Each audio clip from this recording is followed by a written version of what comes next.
What a week.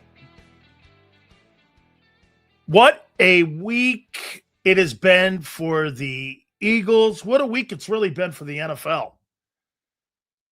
I said it yesterday and I'll say it again. I didn't know June 1 was going to be a day on the calendar now that we're going to have to look at. And post June 1 now, when it comes to potential deals, because we saw Michael Parsons a year ago, all the way up until the start of the season, as part of the NFL narrative of last year, he was dealt like a week before September.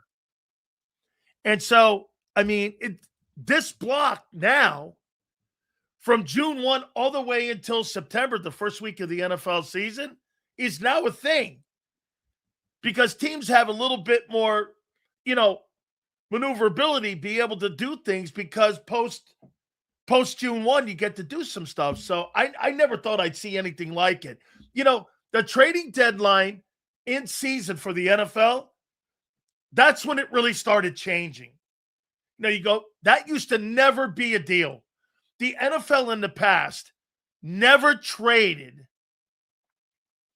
players up until the trading deadline. That's a huge thing now. Then you get into the Super Bowl, and as I said again yesterday, Super Bowl, free agency, combines, draft, June 1, NFL owns it, man. Usually you get a time, from June until the start of September or August before the Hall of Fame game, where it was kind of like downtime in the NFL. That's no longer the case, man. That's just not the case. Guys, do me a favor. Hit the like button. Super chats go to the top. And I got to start it out with this. Never in my wildest dreams have I ever seen a football player admit to leaking in locker room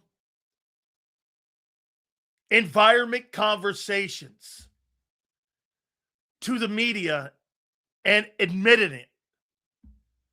So A.J. Brown has admitted to being the source for all these stories.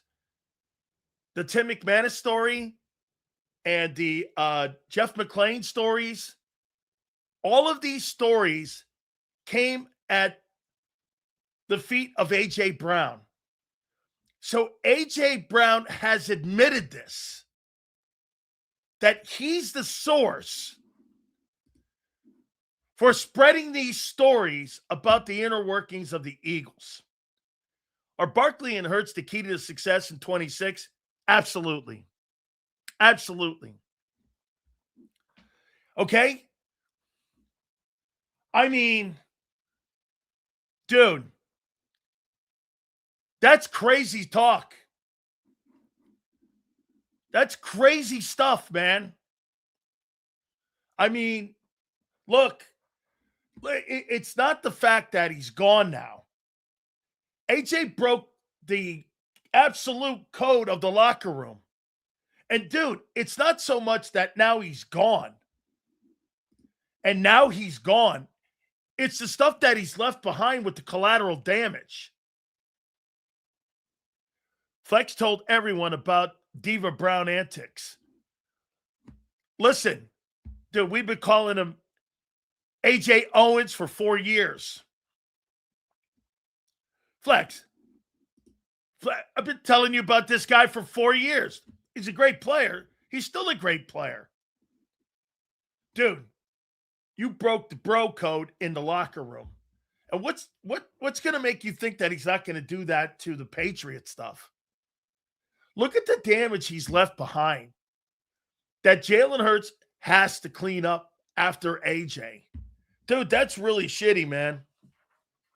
What a stab in the back. Okay? What a stab in the back. A stab in the back to Hurts and to all of his teammates.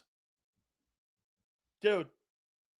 And to think that the media people are your friends is insane.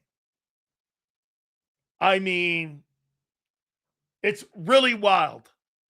I have never heard a player ever admit to being a leak and spreading and saying, get this, and then turning around and saying this. I thought it would motivate my teammates. I mean, he absolutely stabs Jalen Hurts in the back. And I do think the Eagles are going to be better without this stuff.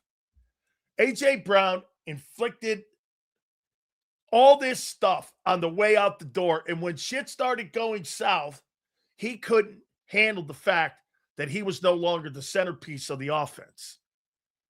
And so he started setting up other people for failure. Is crazy. I think this guy has more issues and has been more destructive than Terrell Owens left when he left the room years ago here in Philadelphia. I think he absolutely leaves the building in absolute chaos. They're going to right the ship. They're going to fix it because the issue is going to be gone. The cancer in the locker room's gone now. Dude, that's a cancer. I'm sorry. That's a cancer. When you got a guy not getting his way, he goes to the media and barks about the inner workings and things that are being said behind the scene.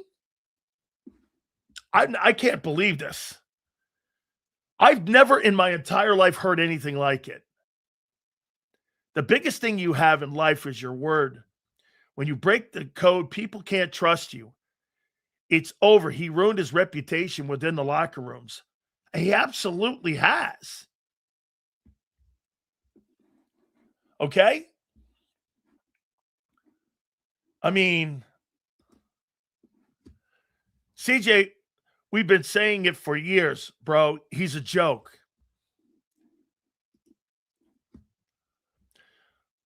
What's a leak, Sills? He said that stuff in public. Bro, saying it's stuff to the media, too, and giving them intel of what's being said inside the locker room is a whole different story than talking also in public. Bro, look at this. Sills has finally come around about A.J. Brown. Dude, you're not better off as a team without him. Wait a minute. You're not better off with him as a unit. You might be better off without him as a team. You're not a better talented team on offense without A.J. Brown. I'm talking about the shit that he stirred up, talking to the media on how destructive that is. He also thought reading a book on the sidelines would motivate the team. Listen, this stuff's incredible. You know, he did this shit a little bit with Tennessee, too. Okay? There's no reason to assume he was responsible for the McManus article. Yes, there is. I think all the leaks, no question, I think it's him. Sills, long he complained about his quarterback. Yeah, he cried to the media that the quarterback wasn't good. And told the shit that was being said behind the scenes from the organization. Anyone thinks this offense is better without AJ are delusional. Hey, personally, I don't care if people believe. What we're hearing now is that this guy was a mouthpiece for the media inside the locker room. Good luck to you, dude, in New England. New England got a guy who's going to go to the media now. And the media guys are going to know they can go to him. How do you fucking trust a guy? Eagles are toxic. Thanks for AJ. On paper, the talent isn't better, but as a team, they are. Yes. We're better without all this BS as a unit. AJ's a great talent. But when the talent is a leak and not playing up to his talent, what are we missing? Looks like a big positive right now. I'm starting to think it, my friend.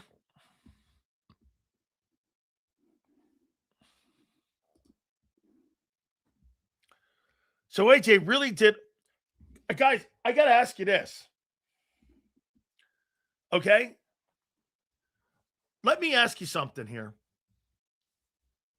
Do you think AJ Brown poisoned the rest of the league by putting it out that he had a knee issue and that he knew that the Patriots would be the only team to certify his physical, and that Diana Rossini and everyone and Albert Breer and all the rest of these guys? How do you know it wasn't AJ Brown that said that the Rams pulled out of me being a Ram because they were concerned about my knee issue? And what that did was it went out there and it stopped a strong market for them to look at him and try to give Howie more equity with more teams. We'll win a Super Bowl before AJ wins another. AJ crossed the line, but that's a mighty leap of logic to place all the blame on him for the McManus article. He's been critical of Hurts since 21, when he also had anonymous sources. I think the anonymous source is whom? It's him. Boom, you're cooking, Sills. It absolutely was him. How do you know that he wanted to go to New England? So get this, Original. And Original and I don't usually agree. How do you know he wasn't doing this, my friend? I want to go to New England no matter what. So I'm going to make sure everyone knows that teams have issues with my knee. And the only team, did you hear the team doctor said that they know that they have a left knee or right knee, whatever it was, that they knew that they checked it out and they were okay with it. And the team doctors, they certified it and were okay with it. And they already knew that pre-hand, that they were going to do that with his physical. And yet they were spreading all these stories around. AJ's got a bad knee. Well, if you're hitting that AJ's got a bad knee, I'm not going to go and give you a 1 for the guy. I mean, you could go like this. Well, that's a stretch, Sills. Well, I've never heard fucking some guy in a locker room being a mouthpiece and saying that that's going to motivate my team, me going behind my teammates' backs. Bigger snake, T.O. or AJ? T.O. at least didn't backstab people. No, he talked shit to your face. I couldn't believe the shit I was reading yesterday. When someone tells you who you are, believe them. Jalen wasn't the bad teammate. AJ was. AJ was a joke. They even made the guy a captain. Yes. That was your captain? Your captain was talking to the media of locker room inner workings. It's insane. Seals, I sent you something on X about, I'm going to get to this. I'm going to get to this, Jimbo. I promise.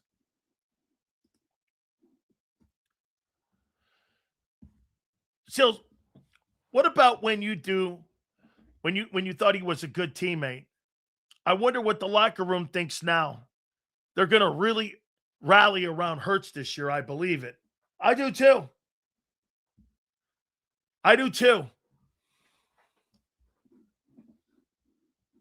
I think this helps Jalen. I think the way that A.J. Brown has left the Eagles will help Jalen Hurts a lot. If you were on the fence in the locker room about the guy when it came to approaching him or how he saw teammates, you're going to be more on his side over this. I would be. I'd be more on my teammate's side of the going, this guy had to deal with that shit all year long. I would. Heaven isn't New England. AJ keeps up talking. One of them Philly boys will do more than steal his car. Let's not go there, man. Lots of cope. Patriots 6 times. Stop crying for AJ's approval.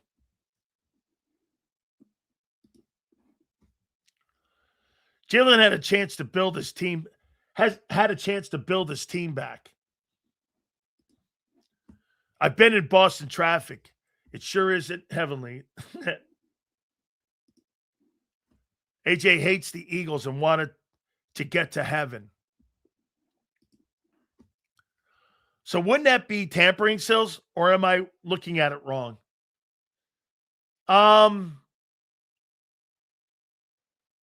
Yeah. You still got a 1 now. You still got a 1 out of it. You still got a 1. It's probably why there won't be any dust up. But dude, I mean,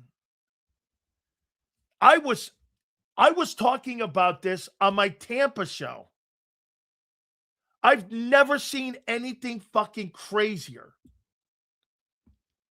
or heard anything crazier, and a guy admitting it, which is even more insane.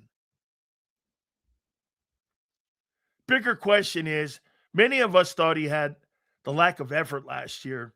You think he tanked now? I do.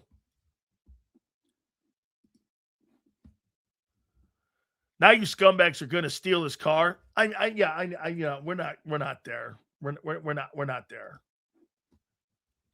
A lot of pressure on AJ and Coach Vrabel this year. Better win. Shit. Dude, there's a lot of pressure on that football team when they open up the season in September against the Seahawks.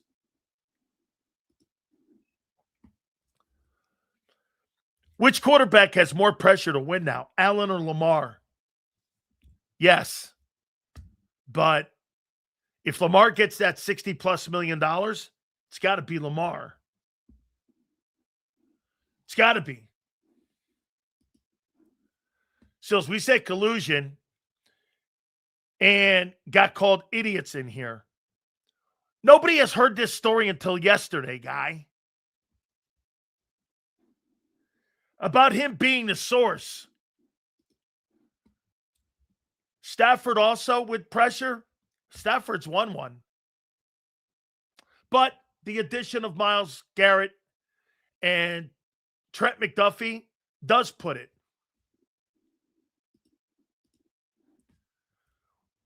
You should have heard what he said on one of my team's content creator show last night. Put it in the box and I'll repeat it. It's a great take. What a week for this guy. It's guy like scorched earth his entire reputation on the way out the door. A.J. Brown has ruined his legacy in this city. We'll see in a couple years how that looks. Because, hey, you think Reggie White ruined his legacy in Philly? I don't.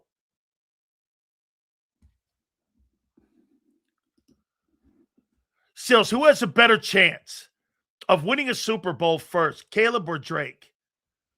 I think that's a really easy answer. The Patriots. The Patriots are a better organization. Okay?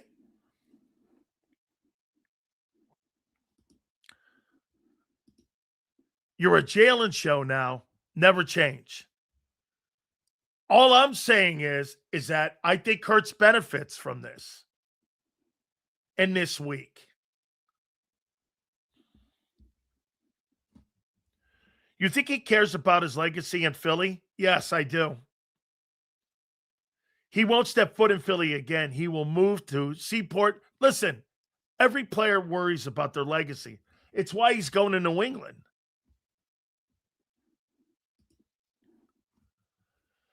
Seals, could Howie get a 1 from the Pats? Could Howie getting a 1 from the Pats been a backdoor deal for not demanding an investigation from the NFL? You were reporting a 2 and a 3 round. I had it on good authority that it was going to be a 2 and 3 and that they didn't want to give a 1 up for a disgruntled player. Now, I know that deal was done for a long time. I think the last 2 weeks it changed when it came to the one. It was a 2 and a 3 and landed on a 1 and a 5.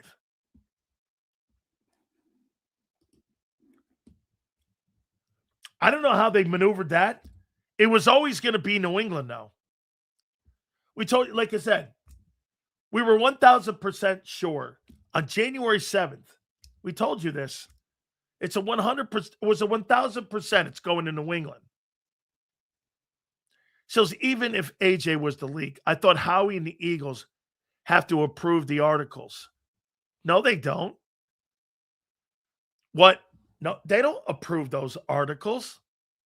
What a reporter will do is they'll do a story, and then they'll contact Howie, and then they'll contact Jalen or whomever, and they'll read the story to them and the bullet points.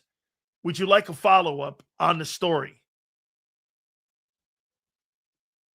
So you think like CBS, when they do a story on Trump, they ask for Trump's final approval? No.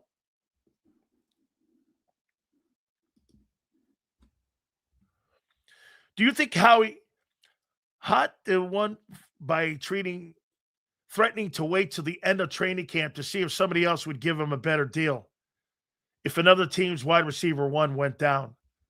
That's kind of what I thought they would have done. Serious question. How isn't a player tanking the trade value tampering at all? How does the league just turn their heads and say, oh, well, you can't prove the player was not giving 100%. That you're guessing that. Guy goes like this, my knee hurt. My knee hurt. How are you proving he was like not giving you 100%? You'll never prove that. Sills, this is a theory of mine. If Hurts craps the bed, I think he uses the 1 at 27 and the 2 1s at 28 to land Burrow. Maybe. That was my exercise the last 2 days. He's not using that 28 pick for a DT or a edge rusher. Not fucking using it for that. Who in their right mind would say that and say, yeah, I'm going to use 2 1s to move up to get a corner? Come on, man. Sills, AJ had so much success here, and he buries the team. He could have been looked at in a great light if he left differently. He won't repeat the success in New England. God knows what's going to happen there. SS, I think he is going to repeat his success there because he's got too many good coaches. He's got a really good player, and he's got a head coach who loves him. And it's a great organization. AJ parachuted into a great organization. He's not going to the Jets. That's wishful thinking. New England doesn't have bad years. For all in all, in the last 26 years, they've had 3 bad years. The rest of them have been great years. You can't just assume, well, he's going to go to New England, and New England's all of a sudden going to be a bad team. Based on what? Since Bob Kraft has owned that team, they've never really had a bad stretch. I pointed out numerous times to you that the Patriots, since Kraft has owned the team, 34% of the Super Bowls have gone through New England.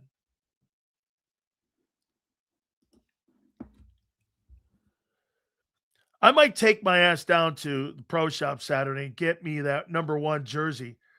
Maybe a Milt too, 6 times. It's a great organization.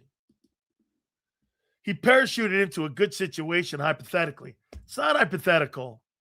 Remember, I always say the football God always levels the playing field. Well, when are they going to level the playing field in New England? In 26 years, they've been to 10 Super Bowls. Let me know when you've leveled the field.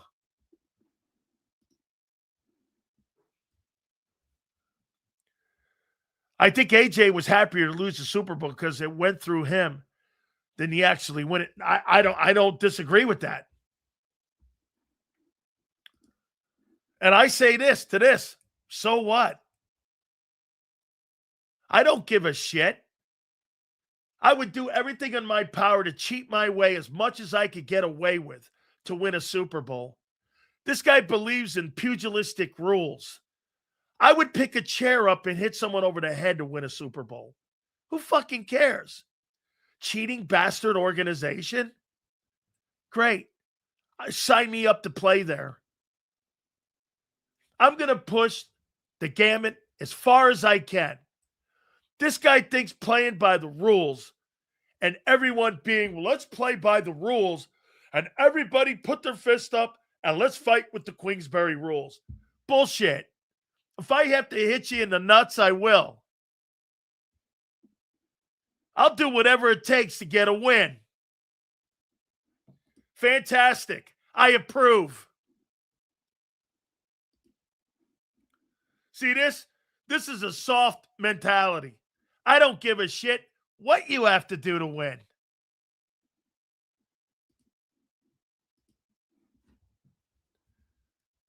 How are you telling someone to get hooked on phonics when you can't spell wood? How you doing? Seals, if you look at the team, playoffs included, New England beat mostly cupcakes. Not sure they are actually elite. AZ, that is going to be a standard for the next 20 years. The Jets will suck. The Dolphins will suck. That's an automatic 4 wins. You only have to win 5 more games to make the playoffs. That happened in the Brady era. That happened now in this Drake May era. You don't have to win a lot of games. And if you split with the Bills, you've got 6 wins. You need 3 more wins to make the playoffs. If you play in the shitty AFC East. Of course, it's a good way to go. The Jets and the Dolphins will blow as long as Stephen Ross and Woody Johnson own those teams. That's 4 wins. You get a split with Buffalo, that's 5. You need 4 wins to make the playoffs.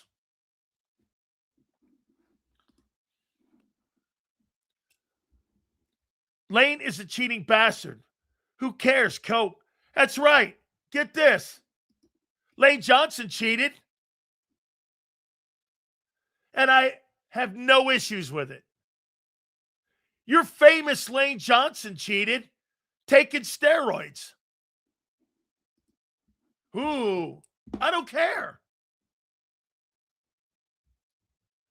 Seals, this AJ stuff reminds me of Alshon leaking stuff to the media about Wentz. Can Eagles ever have a number 1 who doesn't cry to the media? I don't know if there'll ever be a number 1 wide receiver. That's not one of those type of dudes. Okay?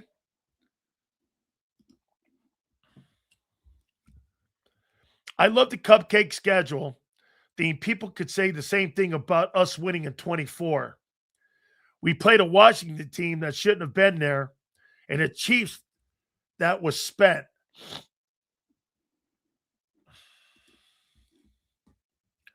Seals, these are the same guys that couldn't beat a bunch of third-string practice squad guys in the wild card game. But they're talking shit about strength of schedule and division. True. Steroids is cheating, bro. And yeah, I have no issues, but he's the best player in your franchise's history. Yeah. All true. Seals, this has underdog season vibes.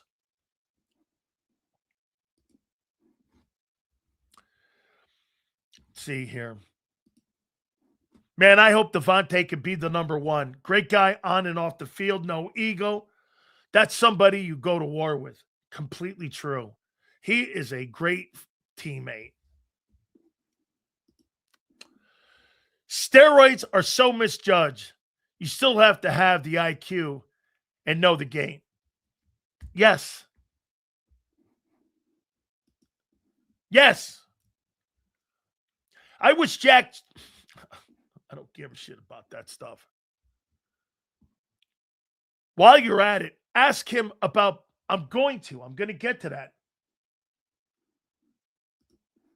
I forgot steroids allow you to see practices and play days before the game. I forgot steroids allowed the ball to lose air. Great. Congratulations. I'll take it all. This guy's such a fucking loser. He really is. I mean, cheating in sports, I call it gamesmanship. Let's play by the rules. Okay. Everybody plays by the rules. Like them void years. Your GM did what all we wanted. Your GM did what we all wanted, got rid of his best wide receiver.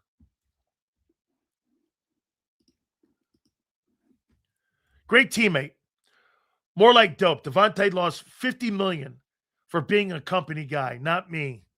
I think they're going to redo that. 80% of players have taken some amount of steroids in their career. No one is 100% clean. Don't tell M. Reyes that. Oh, my God, you think players have taken supplements that are not on the NFL list to make me better? No, that's not true. That's not playing by the rules. Okay. Anybody who thinks that players haven't taken shit that's not on the NFL list to prepare them for an upcoming NFL season is naive. You're naive to think that. You're naive.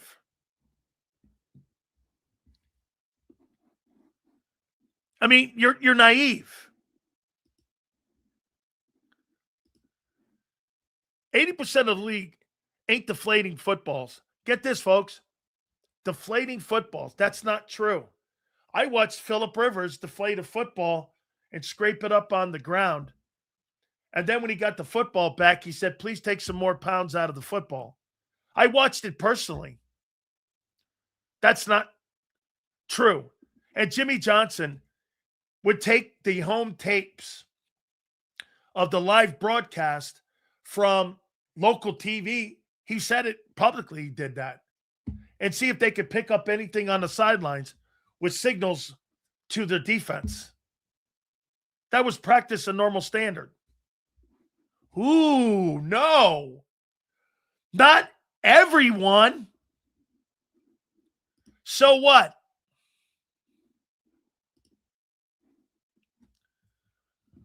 Not deer antler spray. I've actually taken that. Not deer antler spray.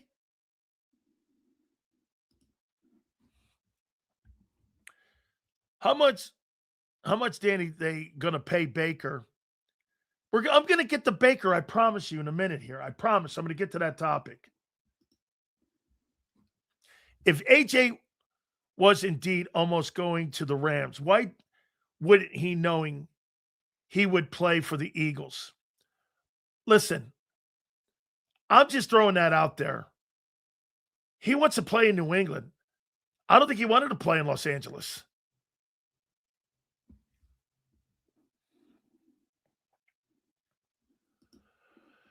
Go get him, baby.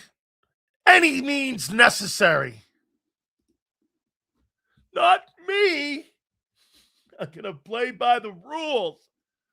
And we're going to get the pugilistic rules, and we're going to have a fair fight. Don't headbutt me or grab me. This is going to be fair fighting.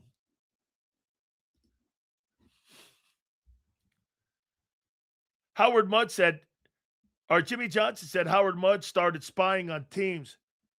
Who did he coach for? Hey, Howard Mudd was on the Eagles.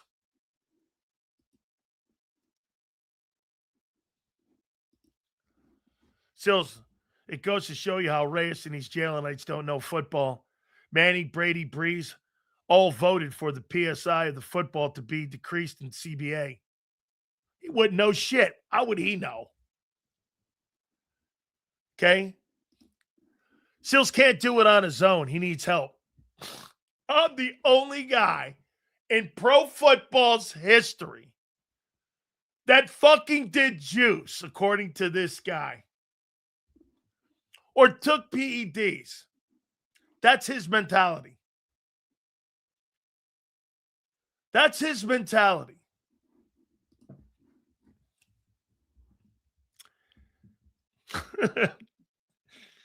Oh, my God. But think, if we traded AJ to the Rams, then we would have trades for Miles. Rams wouldn't have the cap room. And you would have gotten Miles. Maybe. They didn't want Carter, though. They didn't want Carter. Doing juice is smart if you're a fringe player for sure. Shooter. Okay? Okay, look here. Just for a conversation here. Just for a conversation. If somebody were going to give you $2 million and you could have a 3.5-year NFL career and you had money in your pocket and you were going to get drafted, would you do it or not?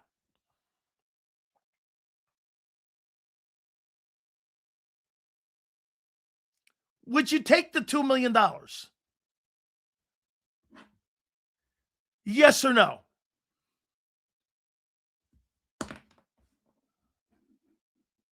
Would you take the $2 million? Yes or no?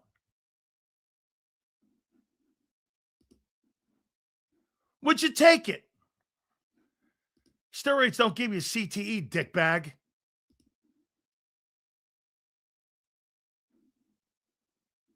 Hey, CTE is called by collisions, not fucking drugs, idiot. Read a book.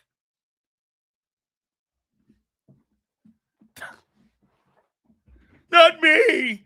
I wouldn't take anything to have $2.5 million dropped in your bank account. Not me. I would never do that because I'm a bullshit artist. Oh my God. I would never do that. Hey, would you take juice if it were going to make you a gold medal winner? Yes or no? Sills, what does that? I never thought it did anything. Okay?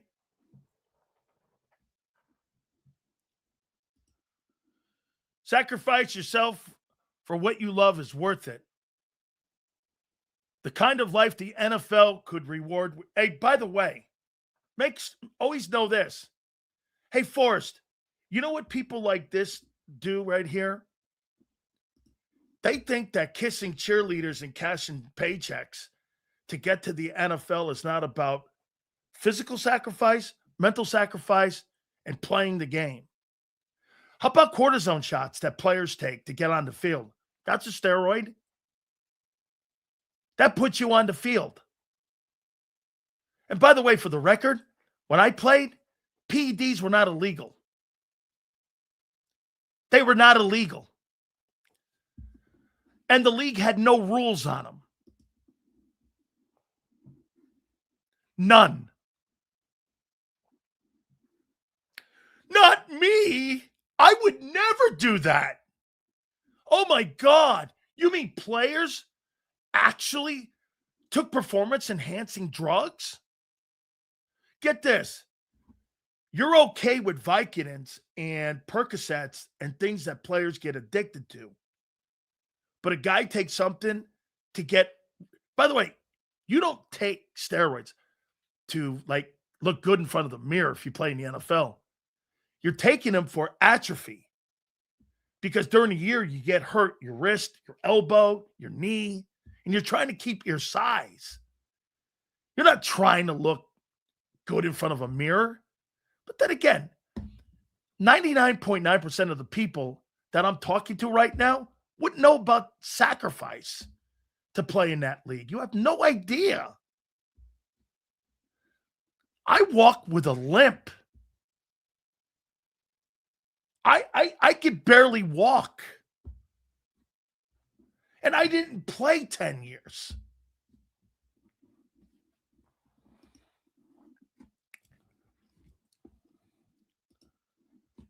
I thought the NFL was pure. I'm so upset. Nice. I'm not debating with these people in here that have no idea about sacrifice. And you can rip me all you. Hey, I love the fact that people come in here every day just to bitch at me. Completely shows I'm winning. You spend your entire day in here hollering at dead air. I don't like the idea of Coop playing safety in certain packages. Keep him in the slot. No, I actually like the idea of him in the safety position on base. He's in the middle of the field. I actually like that.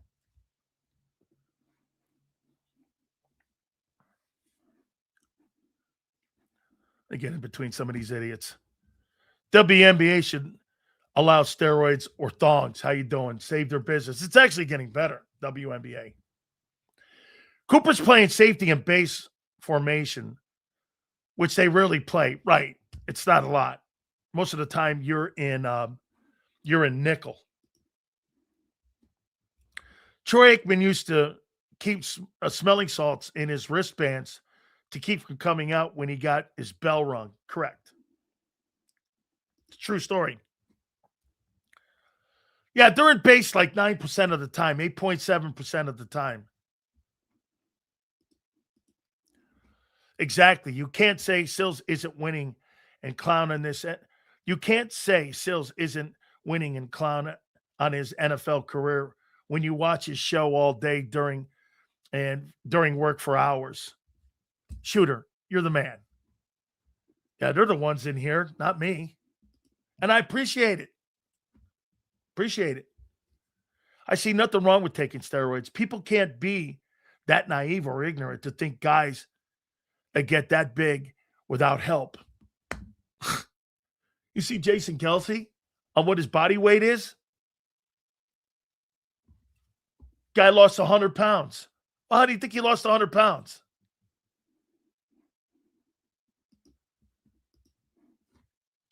Ugh, not this guy. Can't go here ever. Shooter, the kid you'd pick in a popcorn. Yeah, there you go. Sills was a beast in college. He was drafted to the right team. He would have had a long career. That's what.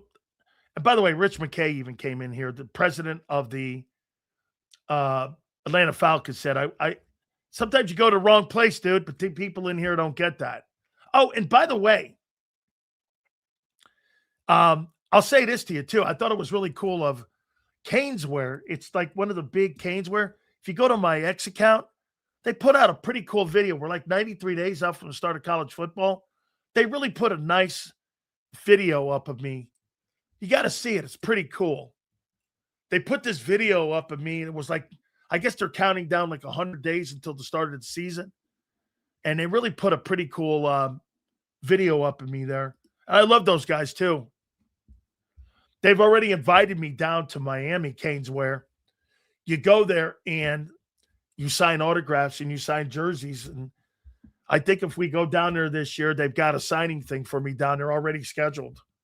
So they made it for me. And you got to see this video. It's pretty cool. Felias. No. Let's see here. Eagles need to sweep. They on the front porch before they talk about other teams. So go Cowboys. Go Cowboys.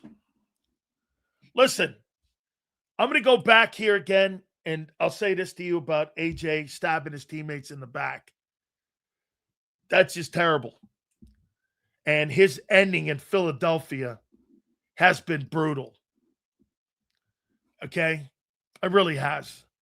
That is not a way. And by the way, I got to say this about AJ stabbing Jalen Hurts. All these stories now that have come out, you have to put in question. Were the media guys in Philadelphia taking the words of what AJ Brown said about Jalen Hurts and writing these stories about Jalen Hurts based on what AJ was saying? The Philadelphia media, the way this is coming out now, stabbed Jalen in the back too. Anybody who wrote those stories about Hurts being on the hot seat, how do you not sit there and go, okay, right?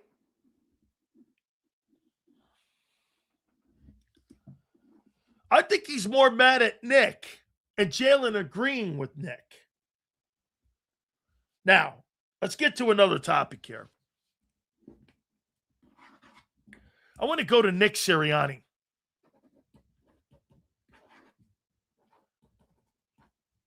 You think Nick Sirianni has control of his locker room?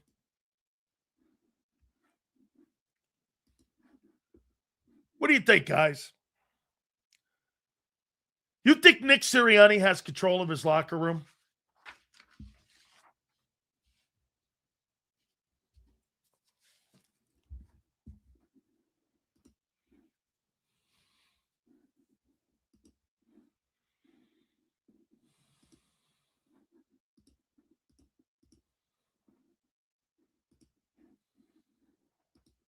Front office runs the locker room.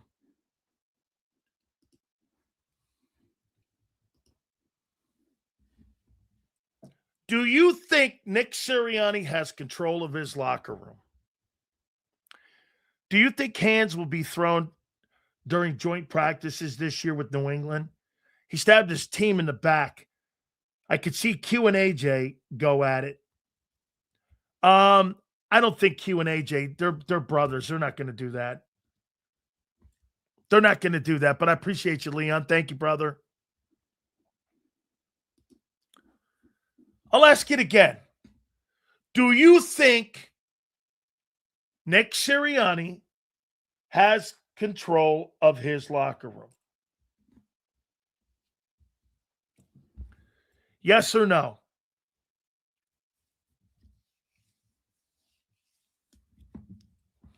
Hey, by the way, sometimes your voice is heard early and then your voice is lost late if you're a coach. You know that, right? You keep saying the same shit over and over and over again. The players start hearing that repetitive conversation. And then when shit hits the fan, you don't have any answers for that stuff. The players are going to know that you don't have answers. And then they're just going to think it's idle talk. Let me give you an example. Okay? We keep hearing about how Nick's got this culture in the building. Winning is not a culture thing. Losing is. You find out what your culture in your building is when you have adversity in it and how you overcome adversity. Not by front running. Nick's a front runner. As far as I'm concerned, things are great. He's great. Shit's bad. He's awful. That's front runner. A good coach is a good coach every day. A good coach doesn't tolerate bullshit in his locker room. A coach with more authority in the locker room. Now, Zander's right. It's a different era coach. The problem is you got too many chefs in the kitchen. And that's when you allow that kind of culture to go into your locker room. You don't have control of your own fucking locker room. When Nick is having to have his roster Sundays dictated by the front office on who's going to be healthy and who's not, he doesn't even have control over the players who are going to play on Sunday. Nick didn't know. Let me ask you guys something here. Did it come off that Nick and Vic Fangio knew that Jalen Carter was going to be held out of that Giants game? It didn't seem when Vic was in that press conference that they didn't know that they were going to lose Jalen Carter for that first Giants game until game day. That meant Howie had the call on it, not Nick. Howie had the call on it. Nick and Vic Fangio had no idea what was going on until Jalen Carter goes, I'm not going. And Howie was standing there with Drew Rosenhaus. That came down to Rosenhaus and Howie on who was going to play. Everyone saw it. It was on TV. Okay? Drew doesn't work for the fucking Eagles guy. Drew said, we don't want to play. Howie went, okay. Then he told Nick. That's how we saw it play out that way.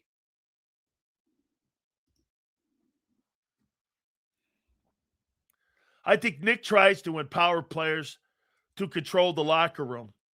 Well, when you do that and you empower players to control your locker room and you give the power to the wrong players, that's the shit you get in the end. When you give a captaincy to a guy who's got a self-interest and not a team interest. That's why for me, I'm not having anybody vote captains. I'm picking my captains who I think best embody my team. That voting on that bullshit where you have cliques inside a locker room, I'm picking the fucking captains like Jimmy used to. You're the captain, you're the captain, you're the guy. I'm not sitting there having a team sit there and have some sort of say in my locker room. That's my locker room. An NFL locker room is not a democracy. It's a dictatorship. Just like the businesses you work for. You work for a boss. What they say goes. He don't give a shit what the employees think. Why would you think an NFL locker room should be that way? Hey, let's get the best of everybody's opinions and let's go with that. What? Dude, when you're in a war and you got to storm the beaches of Normandy, you're not sitting there listening to 70 guys. You're listening to fucking one guy. You're listening to Eisenhower. We're going.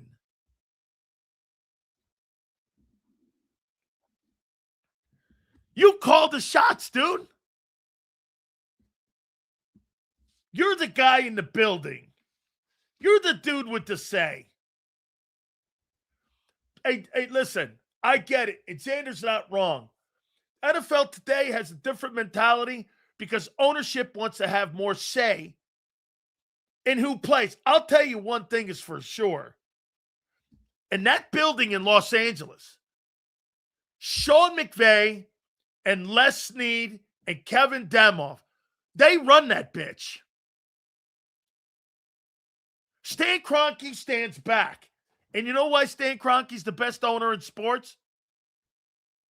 And why he's got all these championships?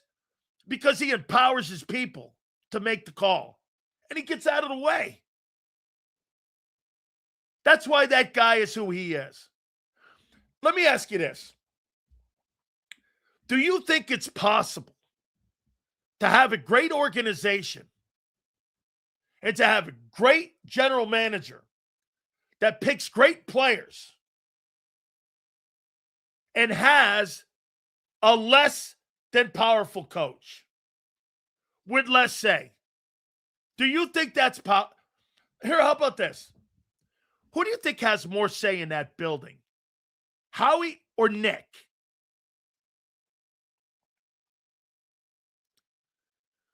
Who has more say in that Eagle building?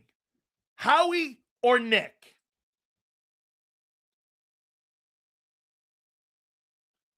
Who has the most say? Howie or Nick?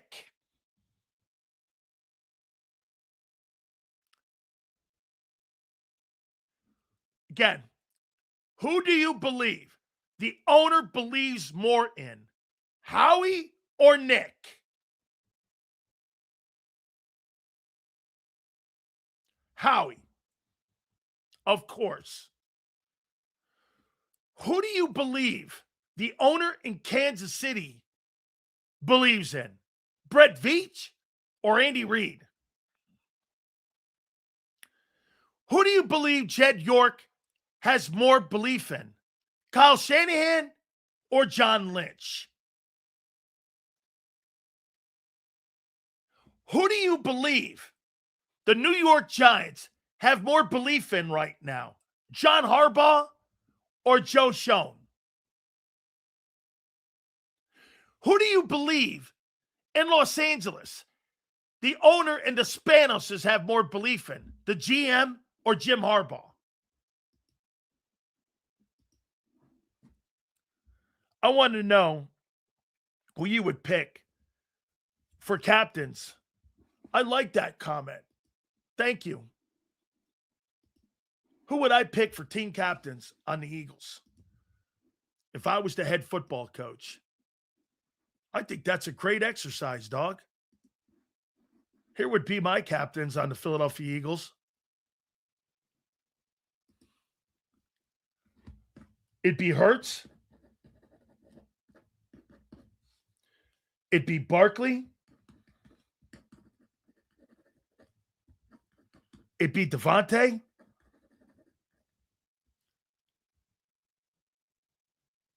It'd be Zach Bond. It'd be Q. It'd be Cooper. 1, 2, 3, 4, 5, 6. It'd be Milana.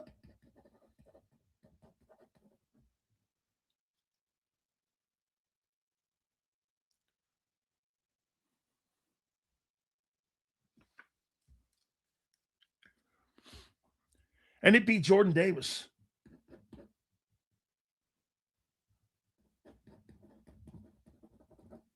Now, I'm going to put Lane there for this 2026 season. Hurts, Barkley, Devontae, Bond, Q, Cooper, Mulata, and Lane. I don't give a shit. It's got to be equal on both sides of the football. I'm picking the 8 best dudes that lead my football team. And I ain't picking those special teams, idiot. I have no interest in that. Kicker's not a captain. Kicker's a captain over Devontae? It's asinine. Asinine. My captains for the 2026 season in Philly would be Hurts, Barkley, Devontae Smith, Bond, Q, Cooper, Mulata, and Lane Johnson. Fucking cap. Kicker, right? Yeah, no. Yeah, no. That would not happen. What happened to the days of 3 captains? What happened to the days of 1 captain? 1 captain. AJ being captain then leaking only makes it worse.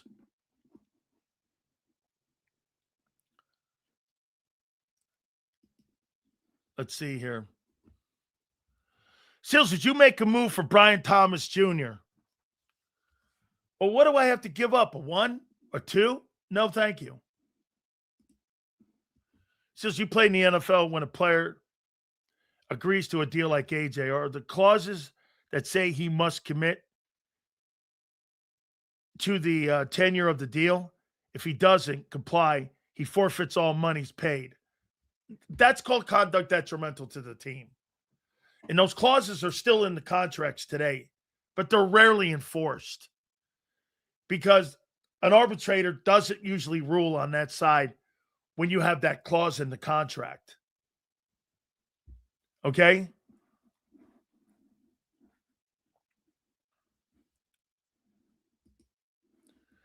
AJ was made cap and then betrayed his team, which is wild. Seals, this locker room is going to be under fire. This locker room is going to have fire under them after finding out AJ news.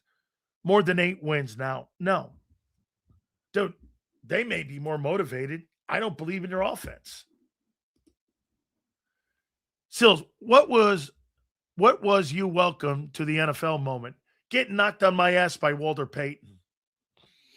So let me answer that question I asked you. Do you believe Nick Sirianni has control of his locker room? I think he does at times when things are going well. I'll tell you his best moment. His best moment was clearly here. If this doesn't represent Nick as a coach, I don't care what some of these guys who kiss this guy's ass is and what they think of him. All them Bill Colorulu guys, I don't give a shit what they think of him. Here's my moments when I see Nick. Nick's best moment is that pivot in 24 when they pivoted. Now, was that luck or was that necessity? They had to get out of the quarterback because the quarterback had massive turnovers. From the 2023 season to the first 4 games of the year, he had like 31 turnovers in like 24 games. 17, 18, 19, 20, 21. In 21 games, he had like 31 turnovers. Now, was that Nick pivoting because he had to out of necessity? And all of a sudden, Barkley had this iconic year and he fell into it? Or was it just luck? Because the other times he had to do something to pivot in 23, he bombed. And last year, they never got on track offensively. They never got on track. And some would say, well, they played a little better. Well, look at the competition late in the year. That's my question. Was that 2024 pivot luck? And he fell into it? Because the other 2 times, 23 and 25, when he had to make a call, he made the call and they were failure calls.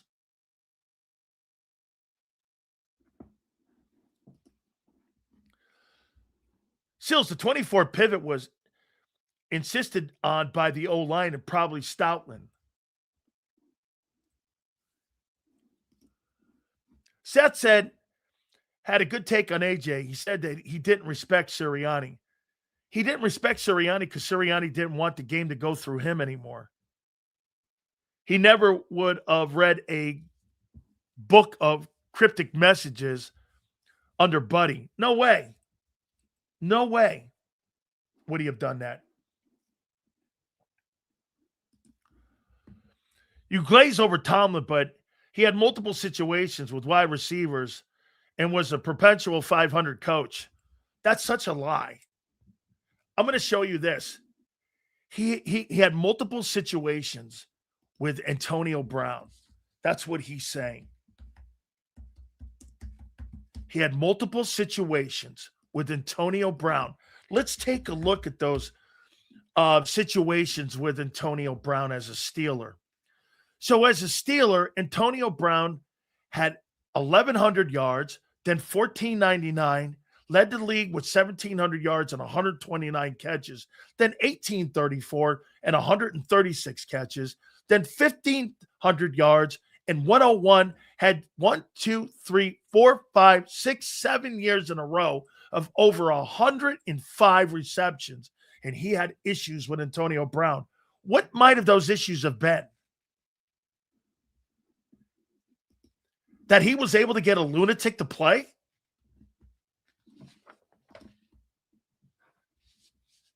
Numerous situations? Wasn't surely on productions.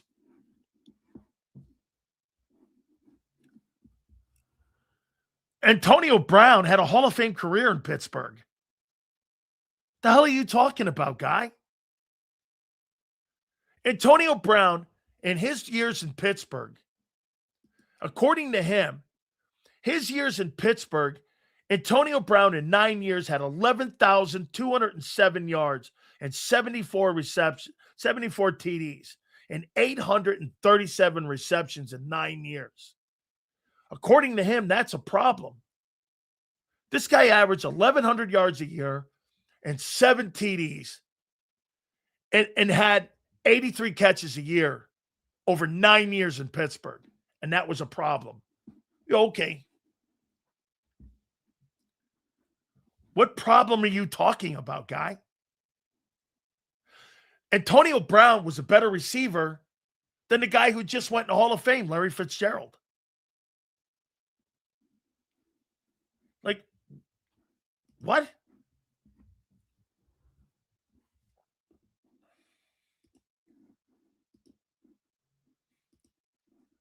Never heard you glaze Tomlin. Guy consistently got to the playoffs, but we're going nowhere. So they went to rebuild mode. I'll take Tomlin over Sirianni. Sirianni hired his. I'll tell you what. Let's see who gets to the Hall of Fame.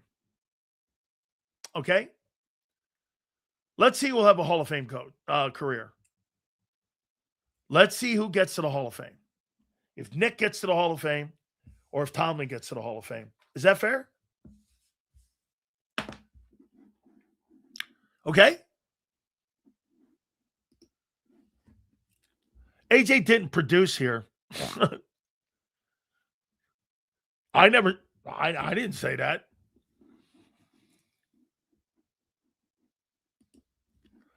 Tomlin couldn't coexist with this front office. No, because the front office and by the way, we had the general manager, Kevin Colbert, on this program when he was the GM of the Steelers. And he said, I work with Mike. Whatever Mike wants, I get. If Mike wants something, I get this. Mike Tomlin ran the Steelers, not Kevin Colbert.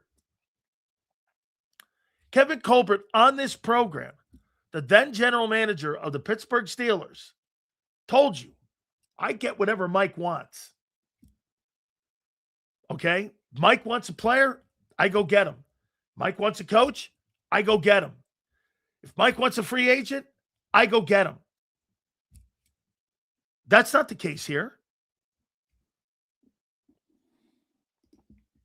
Now, the problem in Pittsburgh is the transition from Roethlisberger's not been met with yet.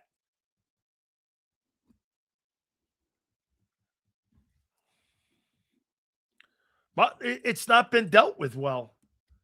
Finding a quarterback. They had a problem finding a quarterback after Bradshaw. Tomlin did not build the Super Bowl team in Pittsburgh. He inherited most of the men. That's funny. And Bill Cowher inherited most of the men that were there when Noel was in his final years as well. There's been 3 football coaches in Pittsburgh. They've all won Super Bowls. Any coincidence to that? Maybe. They've had a great front office for 65 years. Did you ever think of that, Angelo? Prior to this year, they had 3 head coaches, and they all won Super Bowls, and they all won almost 200 games, and they all won over 150 ball games. Maybe the front office is good. Maybe.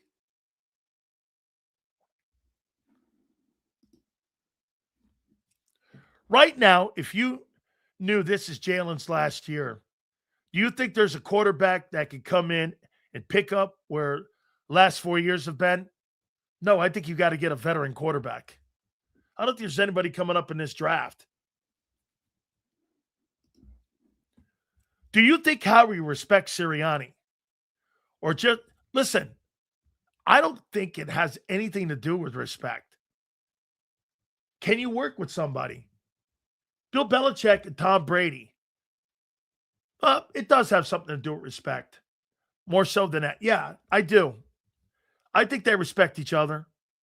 I don't think Tom Brady and Bill Belichick liked each other.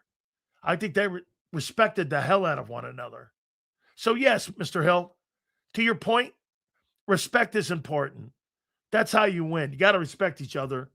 You may not like each other, okay? You may not like each other. But at the end of the day, okay, I mean, you got to work together. All right? Let's see here. Hold on here. Let's see here. Dak only had CD for years. Cowboys Nation didn't do all that. We stood up strong and took it. I love this. Hey, hang on. You know, one thing about the Cowboys, bro, you got to win ball games, man. And you got to win ball games that matter. Okay? Tomlin and Harbaugh, 20 years, one Super Bowl, same guy, with two great organizations that don't call plays, but you want to trash Nick for the same thing. Dude, Nick Sirianni has no say in personnel. And I'm sorry, but these coaches, if he does have say, hiring inexperienced coordinators, John Harbaugh's not going to hire inexperienced coordinators. And nor is Tomlin. Nick does that shit. And if you think that's good hires and you think Mannion will be great, more power to you, Twiz. I don't think he's going to be great in his first year. Just like Mekhi Lemon or any other player. It took Brandon Graham 7 years to be a good football player in Philadelphia. But you think a coordinator's never called fucking plays is going to be a sensational hit in his first 4 games in the NFL. How absurd is that? Who in their right mind would think Sean Mannion is going to hit the floor running like Bill Walsh? Or that Mekhi Lemon is going to hit the floor like he's Devontae Smith? That's so asinine.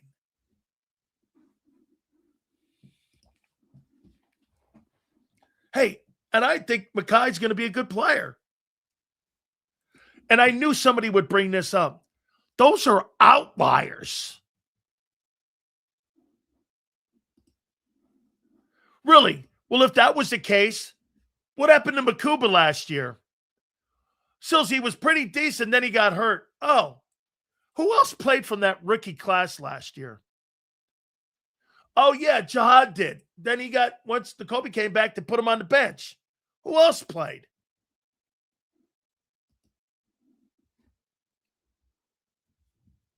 Sills, is it wrong to say that Nick is at fault to the extent with the AJ debacle?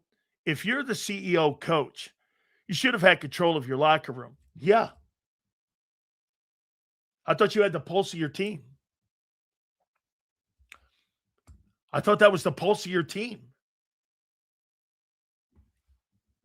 You had everything under control in your building, our culture. Every time Nick says that, it makes me crazy when he says things we do here, our culture. Dude, listen, that's called process. Your process is like what Saban says. Nick never worried about winning football games at Alabama. Nick Saban worried about how they prepped every week for games. And it didn't matter if it was Auburn or if it was Vanderbilt. They prepped the same fucking way. And once Nick Saban got that process down, and he got it down to a T, there was no beating him. It's not about games on Sunday or Saturday. What you do Monday through Friday and all the things you do in the offseason, that's what sets you up for championship football. Championship football is built in the offseason. The payoff is in the fall. All the things that you do, free agency, the draft, schematic changes, play callers. When you got a guy like Vic Fangio is expanding the defense. The Eagle offense is starting from square one.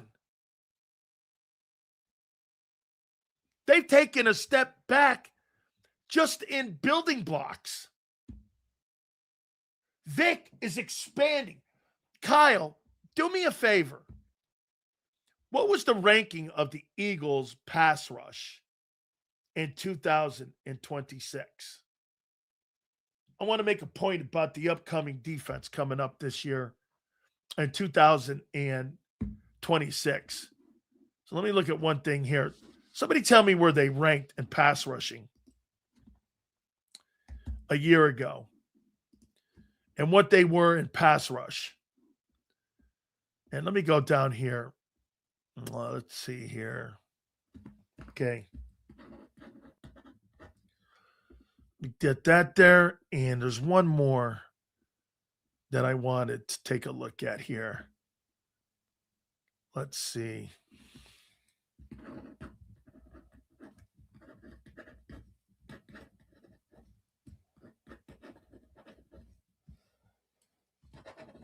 Okay. So somebody tell me where the Eagles ranked in team pass rush last year and where they were in like the rankings of how many sacks they got a year ago.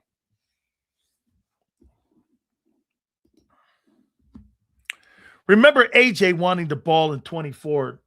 Moore did that in the Pitt game, then ran the ball down their throat for 10-minute chunks. Okay? Let's see. Is that right, Reyes? Okay, so they ranked 16th in sacks with 42 in 2025. Okay. That sound right, guys? Reyes, I believe you, man. Okay. So before we go further, I got another topic I'm going to get to before Big Z gets in here. So last year, they were 22nd in rush defense. They were 21st in third down defense. And they were 16th in sacks. All those numbers improve, right? Right? Run defense. I heard John McMullen saying that they're deep at DT. Again, I look at the depth chart, the team. Ty Robinson hasn't seen the field yet. Young's good. Then after Young, Gabe Hall's not a player. Graham, okay, just because you have bodies doesn't mean these guys are good. You got one backup. That's Brian Young. That's deep. Because you have guys doesn't mean you're deep. That's like saying you're a better wide receiving core because you got 5 guys now compared to AJ. And last year, you were 22nd in run defense and 21st in third down defense and 16th in sacks. Okay? Let's see if you improve on that. Like, who's Gabe Hall?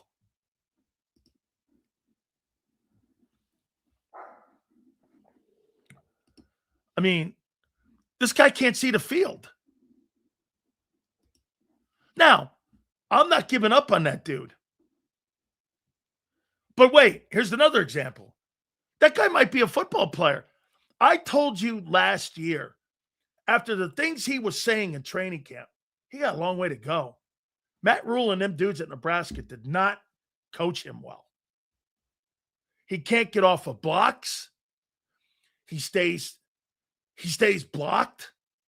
Moving his feet seems to be an issue. He's got engage problems, like engaging and getting off of blocks. Now, again, okay? And listen, like I said, Jordan Davis goes down. Okay, let's put it this way. If Jordan Davis goes down or Jalen Carter has shoulder injuries again, Brian Young goes in. Who's the backup there? Ty Robinson and Gabe Hall? How do you feel about that?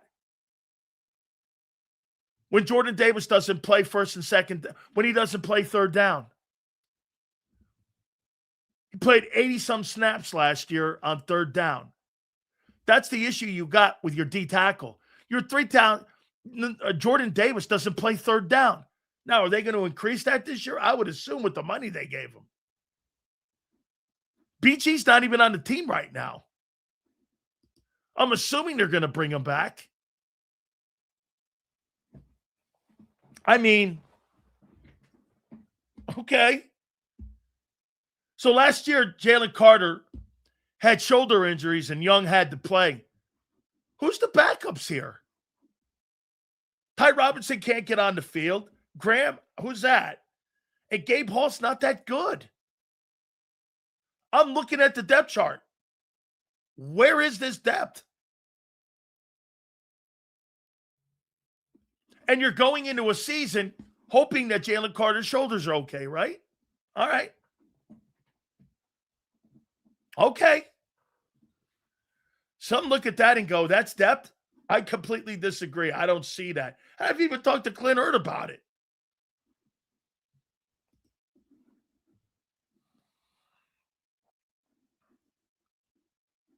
Let's see here.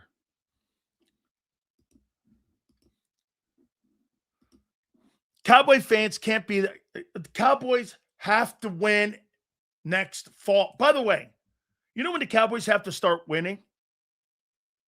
November and December.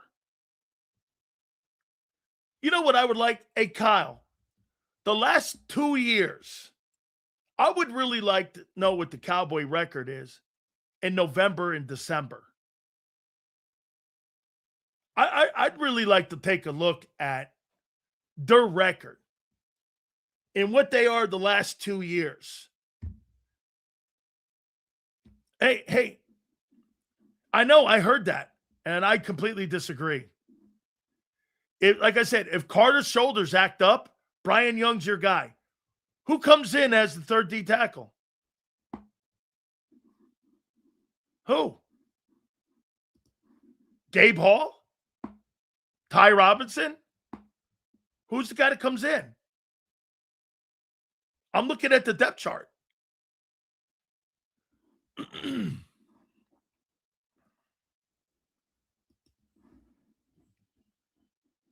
Let's see.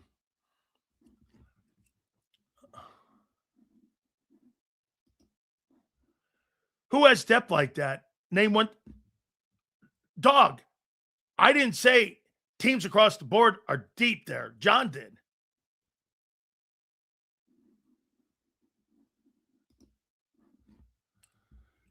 Sills, I know you like Dak. I didn't say that. I said Dak's a hell of a passer. Morrow Jones was a fucking starter, guy.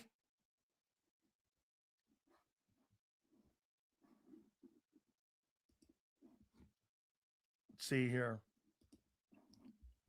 Sills, I know you like Dak, but another great statistical season with another and nothing to show for it. He might have to go. Dak is under tremendous pressure. I think the Dallas Cowboys are under tremendous pressure to do the same thing they did in Denver for Dak Prescott. Improve the freaking run game, not the pass game. Hiring George Pickens is not going to save Dak's career in Dallas. Getting Derrick Henry would have. The biggest mistake the Cowboys have made in the last 3 years is not signing Barkley or Derrick Henry. That would have given the Cowboys a shot to have a dominant run game and to win a Super Bowl. Instead, they went wide out and tried to build the team from the perimeter. The key to the Eagles being more dominant than the Dallas Cowboys has been they give a shit about the interior. The Cowboys care about the flash and the wideouts and the quarterbacks and the yards. The Eagles care about winning ugly. Run the ball, stop the run. Play great defense. It's not sexy, but it produces Lombardis. Cowboys lost that. In the Jimmy Johnson era, stop the run, play great D, run the ball with Emmett. They got away from that. They care about the George Pickenses, the Des Bryants, the CeeDee Lambs, the big yards by Dak. That's why the Cowboys haven't won. The Cowboys haven't won because they don't do the most important thing, the meat and potato football in the middle of the field. You win pro football games in between the hash marks, not on the perimeter.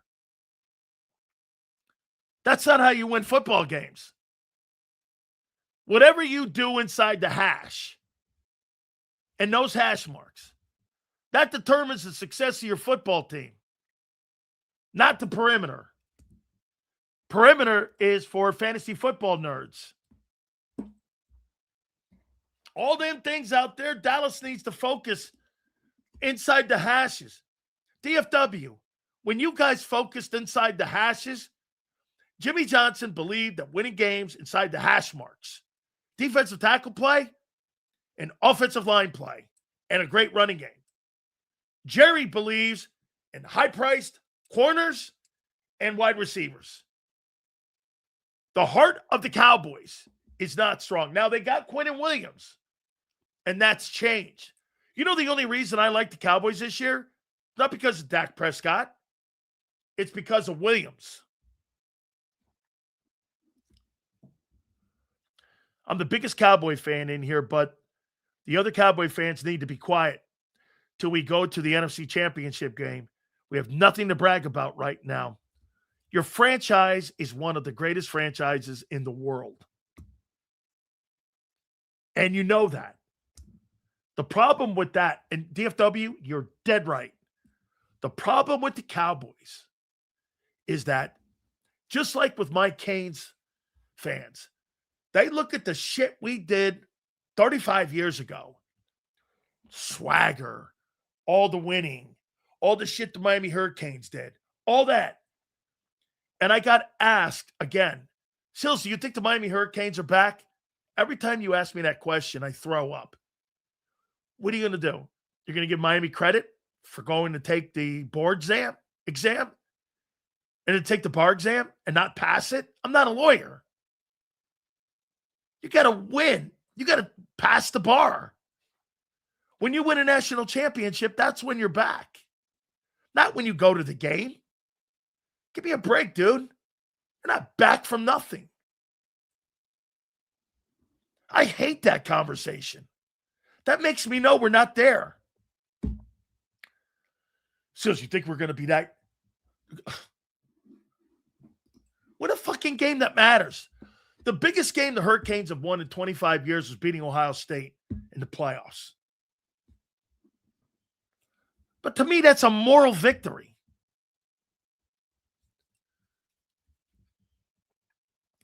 Hey, Sills, if you look back at last year's season with A.J. run and shabby routes all year long, not blocking, not doing what he's supposed to do, to completely the whole time he wanted to get traded, you think? I'm starting to buy that. I'm starting to buy that he loafed that season away.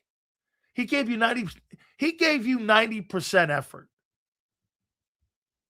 Dude, you want to be a champion? You give 101. You give 101. Not 100, 101. Champions don't give 99%. Give 101. You know why you see champions exhausted at the end of a run or at the end of anything? Because you're fatigued. You're physically fatigued. Mentally fatigued.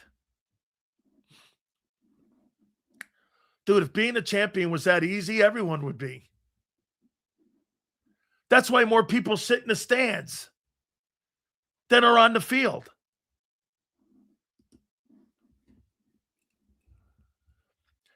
I hate the Cowboys, but Quentin basically did stop the run by himself. They had a comparable pass rush defense to ours, and we had Carter, Davis, Bond, and Dean. I thought he was a force in that when they got him. He's a really good football player. Quinnen Williams is as talented as Jalen Carter, if not more. He's a good football player, dude. That guy can play. Dan, you think Bernard be good in 2 years? You know what I'm going to give you the benefit of, JoJo? Because you developed Mulata. So the Eagles have a history of winning with that. Will you be able to turn another guy into that? Boy, I'll tell you what, man. If you guys are able to turn another guy that was a nobody player into a Pro Bowler, that would be remarkable. But you have a sample size having done it with Jordan Mailata. So I'm going to give you the benefit of at least going down that lane because you have developed it. So you've got to get, and by the way, and here's the other thing I just thought of. You made Bond into a player. You turned him into an all-pro, and he was a special teams guy. I mean, this guy was like, dude, he was a nobody. So I'm going to give you on Bernard the benefit of the doubt on developing that kid into being somebody. You know, TL may have been a pain in the ass, but he always came to play. I lost a lot of respect for the gossip queen, A.J. Brown. Dog, that storyline that's coming out is not good. It is not good. And I've said this before. Hey, man, boy, you gave a half-ass. It really does look like he gave you 90% last year in the locker room and on Sundays. What a shame. And get this. That's a shot back at Hurts. You not being, you know what? I remember a game that Zander said this. Sills, did you see that route that he gave up on? I think that's exactly what we're talking about here. He didn't go the extra effort to put his body in harm's way. Dude, when you want to be a champion, you got to put your body on the line. You just can't half-ass it. Dude, football is a gladiator sport, bro. You can't show up when you feel like it. That's a really wormy way of living. And personally, I lost a little respect for A.J. Brown doing that bullshit. Hey, guess what? Psst, psst, psst. Jalen's just not this. Hey, dude, shut the fuck up. Who the fuck are you to unveil our locker room private conversations to wormy media people that don't give a shit about you? Man. That's so unbecoming. All right. Without further ado. By the way, Mike North got some explaining to do. Get ready for the Hammond Bears. Looks like the Hammond Bears are coming, Hoss. They've now moved a little bit closer to moving down there to that Shittsville, Hammond, Indiana. So we'll have that guy. And by the way, he's not an A.J. Brown fan. So we'll talk to Mike North at 4:30. Without further ado, our friend who had a great week this week, Big Z, Zander Krause. He joins us now. How you doing, bro? What's up, Sills? How you doing, brother? What a week, huh? Yeah. I couldn't believe how quick it happened, Sills. You know, we waited for June 1, and we didn't even get to June 2, man. The June 1 at 4:15, right here on this program, the news broke. So it happened quick, and now we get ready to rumble for the 26th season. Well, here's one thing I want to ask you. So as it's now unfolding and more collateral damage is following, it's almost, you know what, Z? Have you ever been on a boat and you see what the boat digs up behind you, and there's like a trail, Yeah. that leaves and all this shit. It's like there's like a trail of bullshit behind the boat. So we're starting to see a little trail of bullshit that's left behind with all the AJ stuff. This stuff I thought would just, you know what? I never thought it would just go away because he never really let it go away with Tennessee when he was here. What'd you make of some of these stories now that this guy here was like friendly with the media? Yeah, I don't know. I mean, what exactly does that mean? Because if you remember last year when AJ was here, he said that he says things like that in his press conferences. In other words, when he got asked, what's the problem with the offense right now? He says passing. He said that openly, that was to light a fire. So is that different? Like, are we talking about him going and planting store? That would be a problem. Okay, well, wait a minute. Okay, what you just said in press conferences, we can't play like that. We can't because this will catch up with us. When you go to a media guy and say, Hurts can't play like this, because if he continues to play like this, you know what's going to happen? It's going to put us behind the 8 ball, and he's not going to be able to throw us out of trouble. There's a difference in how you talk to the media behind the scenes versus behind the mic. Do you agree? Look, I agree with this guy. SS says, I believe the press conference and leaks are totally different things. Me too. Now, I don't know if we think it's leaks or I thought it was press conferences. I don't really care about press conferences. But if I care more about him going behind the back. Yeah, like with that story that comes out from the guys at ESPN, Tim McMahon. If AJ was leaking stuff, that's a big problem. I mean, I said it this morning on the morning show. What's the quote from Michael Corleone? He looks at Fredo and he goes, Fredo, I love you. You're my big brother. But don't ever go against the family again. I mean, that's what it reminds me of. So I don't know if he actually did that, but look, AJ is, he's a great player. He's a little bit of a cesspot. He's a little bit of an emotional guy. That's got its pros and its cons. I don't really care on the way out the door because at the end of the day, some of Philly does sound like a scorned ex too. Oh, totally. They really do. It's like, But what are you scorned about if you're so happy you're in heaven? But they focus on the wrong things though. Like, all right, even if we live in a world where AJ Brown was saying shit to the media, was any of it fake? Was the passing game good, guys? But does that fix the real problem, or are you addressing the icing on the cake? The cake is botched, Sills. But wait, what's said in the locker room stays in the locker room, man. Yeah, I agree with that. I'm just saying it's they're more mad at that though than the fact that the passing game actually blew. Yeah, because how about this? I know the passing game has sucked for 5 years. I didn't know that AJ was going behind my back and maybe talking about private conversations that we were having in-house. Bro, that stuff is taboo. I mean, the media is not your friend. It's not your friend. They're not there to help you. Yeah, I know that, obviously. So, but I find it. Look, I think next week this is going to be a lot in the rear view because they're going to start getting some distance on it. Now, I guarantee you AJ's going to bring something up next week that's going to continue to facilitate this. You watch. All right. I want to have a decent conversation with you. May we? Yeah, absolutely. Okay. So last year, the defense was 22nd against the run, 21st against third down, and 16th in sacks with 42.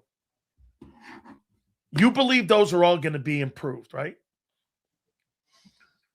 I mean, I don't think those numbers are fully indicative of what the defense actually was last year, but obviously, the number is the number. Yeah, I think they'll be improved. So they'll be better. Okay. Yes. John says you're deep at defensive tackle. He does. I'm going to ask you this. Jalen Carter, do we agree? There were some question marks on his shoulders, right? Yeah. Okay. Let's just hypothetically say that Brian Young has to go in. Who's the swing tackle after that? Well, remember, Ojomo is technically depth right now because their ideal defense, they want 4-man on the line. They don't want a 5-man front. I see a 34 right now. I know that's what the depth chart shows, but I'm talking about in real game situations. Vic Fangio ideally wants to stop the run with 4 guys. So if you live where that's going to be, remember, base defense, they're going to have 5 men on the front, which they were in about, 15% of the time last year? Okay. So so what you're saying is that, okay, Grenard is going to be the left end. Right. Yeah. Or whatever side he plays. I actually think he might be right end. Carter is going to be your left tackle. Davis is going to be your right tackle. And I'm assuming Smith is going to be probably, yeah, your right end. And you're going to take a guy off the field that was one of your most productive defensive linemen. I think you're missing what I'm saying. I'm not saying you want to take him off the field, though. I'm saying they want to have 4 guys on the D line. Okay, well, so it's almost off the field. Well, yeah, so he's a depth piece. Okay, you're taking one of the more productive players off the field for a less productive guy and putting Smith in there? Well, because Ajomo doesn't play what Nolan plays. That's why I'm sticking with a 34. I'm not sticking. All right, that's just not what they're running, though. Okay, so you're taking Moro Ajomo, who was one of the top guys in production a year ago for the D line, off the field and putting Smith because you want 4 guys on the field. Okay, wait a minute. I understand what you're saying to me. And now you're delegating him to second team. Okay. And again, help me out here on this. Well, look, it says here, I mean, if these numbers are true, then you're more right than I am. This here says around 55% of the time, the Eagles are utilizing a 5-man defensive front. Okay. So that's much higher than I was thinking. Okay. So then Ajomo will be on the field. Yeah, in theory, yes. To go through the depth chart, yeah, he will be. Let me ask you again, because I was trying to figure this out this morning when I heard you guys saying this. So who are you going to take off the field on third down, Davis or Ajomo? Davis, right? Yeah. Ajomo's better pass rusher. Correct. Okay. So you're taking him off the field. My question again comes down to, with those 5 guys that you're going to play, Brian Young is the only backup you have? Byron Young, yeah, he's a good player. I mean, he's a decent player, but no. It's him and Ty. Okay. You think there's a drop-off from Young to Ty? Yeah. Okay. So we're counting on Carter's shoulders to be really good this year, like not a problem. Here goes Sileo, wanting an all-pro 4th defensive tackle. I mean, what do you want? I want somebody who's just to get off of blocks. All right, well, find me a team that has a better 1, 2, 3. No. There is no team. I'm asking you, when I hear somebody tell me that you got deep depth at D tackle, where is that?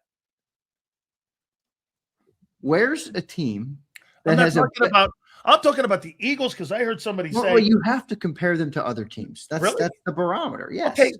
If Carter gets hurt again like he did in Moan last year, you put Brian Young in there. Who's your swing tackle after that? What do you mean they're swing tackle? Swing DT? Okay. Yeah, then Jordan Davis is going to be rushing the passer a lot more. Okay. So you're going to put Davis in there and put him on third down more because you don't have depth behind. Answer me this. Okay. Is there a team in the NFL? No. No. Why are you discounting what I'm saying? I'm not. I'm discounting what John's saying with depth. You ain't got it. I'm saying if Carter, Davis, and a You're missing the point. Is there a team with 3 defensive tackles? No. So that's depth. But don't tell me you're deep. Why? That's good depth. What's good depth? Most teams are plugging BS in at the third defensive tackle. If you lose Carter, okay, and you have to put Brian Young in there in a 5-man front, you're keeping Davis in. Who's your swing tackle? Ty Robinson, I guess. Okay. That answered my question. All right. Sileo wants all-pro 5th defensive tackle. I just want people to get off blocks. I'm not asking you to be Jordan Davis. I just want a guy to get off a block. Yeah, Sills, isn't that part of roster building, dude? Like, you need guys to play better than they've played. You need guys to develop. You need guys to, exceed their expectations. I want you to know this. I'm not out on Ty yet. I'm not out. No, I'm more out on him than you are. That's right. I like Byron Young. I don't tie him. He's a better player. He is right now. But we heard him. Look, Matt Rule didn't do a very good job coaching him. That is from Clint Hurt himself. I saw Matt Rule last week down here in Cape May. Oh, he lives there too. Jesus, you saw John Tortorella and him? Yeah. Holy cow. Zander's hanging out with the biggies, man. I just saw him walking. I said, "What's up, coach?" And he just said, "What's up?" That's all. All right. I know his house down here. He's got a nice crib down here. So going forward may I ask you another question, baby? Sure, Sileo. Is it about the 44th cornerback on the team? Well, you ain't got that either, but it's okay here. Let me go here. Oh, come on. Hold on. We got more corner depth than we know what to do with. Really? Yeah. After Reek Woolen, who you got? That's the third. I'll remind everybody, that's the third cornerback on the team. They got Jonathan Jones. You count your nickel.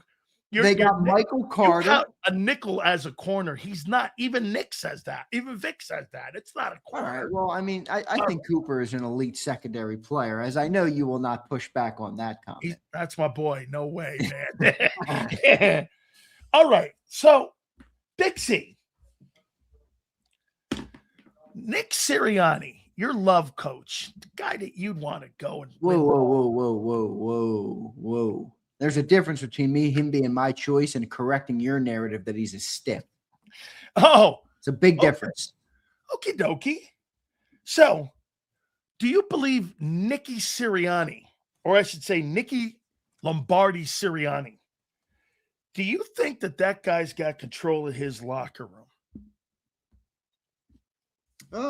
Yeah, I think for the most part. I mean, I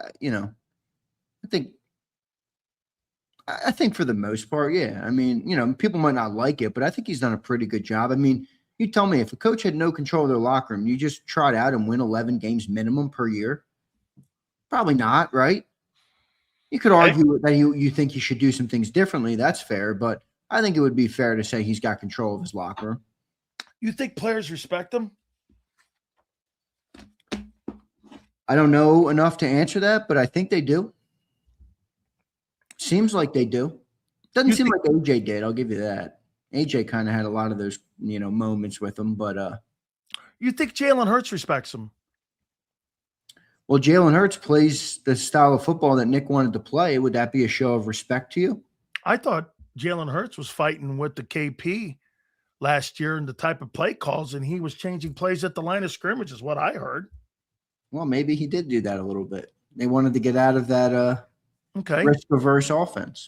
So that's normal. I mean, normally, look, there's always going to be those types of disagreements. If Jalen Hurts was disagreeing with the play caller of a year ago, and it turned out not to be right, and Jalen turned out to be wrong, quite frankly, a year ago, you got a football player that's being told to call a play, and you got another one who's changing the play. You think the coach has got the handle on the quarterback? Yeah, I do. I mean, they could have some disagreements about what they want to run in game, but they're bought in for sure. I mean, they don't win the Super Bowl in 24. Well, they weren't bought in last year, though, right? Well, I mean, they still won 11 ball games. The offense still tried to play what they were trying to play. They did switch when Nick wanted to make the switch. They still abided by what Nick wanted to do. Did they go rogue at times? Yeah. I mean, I think that's always going to exist a little bit, though. Don't you think the reason that Jalen Hurts went more with what Kellen Moore did after the bye, because it fit his skill set more, of a more run-dominant football team than more of an air-it-out football team?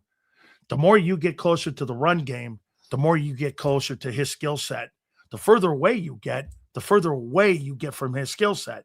That's why it was easy for Jalen in 23 or 24 to go along with it, because it fit what he does as a human, as a quarterback. They feels more comfortable. Well, it was still a change for him. I mean, they did their passing attempts did drastically decrease from 22 and 23. Completely. I think it went down almost 10 a game after week 4. It did. Yeah, which is a lot. I mean, that's a big drop. I thought the first 4 weeks, I thought he was throwing at 31 to like 19. Yeah, it was. I think it was the average was 32 to 22 is what it became. Okay, that sounds about right. That sounds right. See, I question Nick in the locker room because one more time, you know, when things are really going well, I think Nick does a really fine job at keeping the waters calm. But when things get a little rough and the waves start getting over the boat, Nick starts looking around going, "How you doing here? Hey, it's a little Here rough." goes Sills acting like they won 3 games again. No. I'm not acting like they won 3 games. The Eagles act Well, like let me they ask you. Let Wait me a give second. you a Let me little finish this. rebuttal. Wait a Okay. minute. The Eagles act like they've won 5 games. I don't act like they've won 5 games. With all the changes they're making. Well, I have a rebuttal to you Sure, on please. them going rogue on Nick. In life, everybody has to be accountable for things. And if you choose, if Jalen Hurts did have that problem, then he also can't be delusional to the aspect of why that offense is being run in the first place. You understand what I'm saying? If they're running that offense because they believe that that's the best offense for Jalen Hurts, then Jalen can't just go rogue and expect Nick Sirianni to be viewed as wrong, because that removes the whole premise of why the move was made in the first place. Right? Okay. That's not to say Nick was right. It's just to say you have to be accountable. You have to be responsible for who you are as a player. If Jalen Hurts believes, well, I can throw the ball 44 times a game, why aren't they doing it? Well, then, yeah, he's going to disagree with Nick. But if there's a truth conversation and he looks in the mirror and says, I didn't have a great run of games when I was throwing the ball 35 times a game, I understand why Nick did this. Well, that's a whole different conversation. I don't have to like it, but I understand why it was done. Zander, do you believe in the phrase "they win in spite of their coach" or no? No, not in Philly, not at all. Okay, so you don't believe that a team could be so loaded that a coach is in there like Barry Switzer and they win in spite of their coach?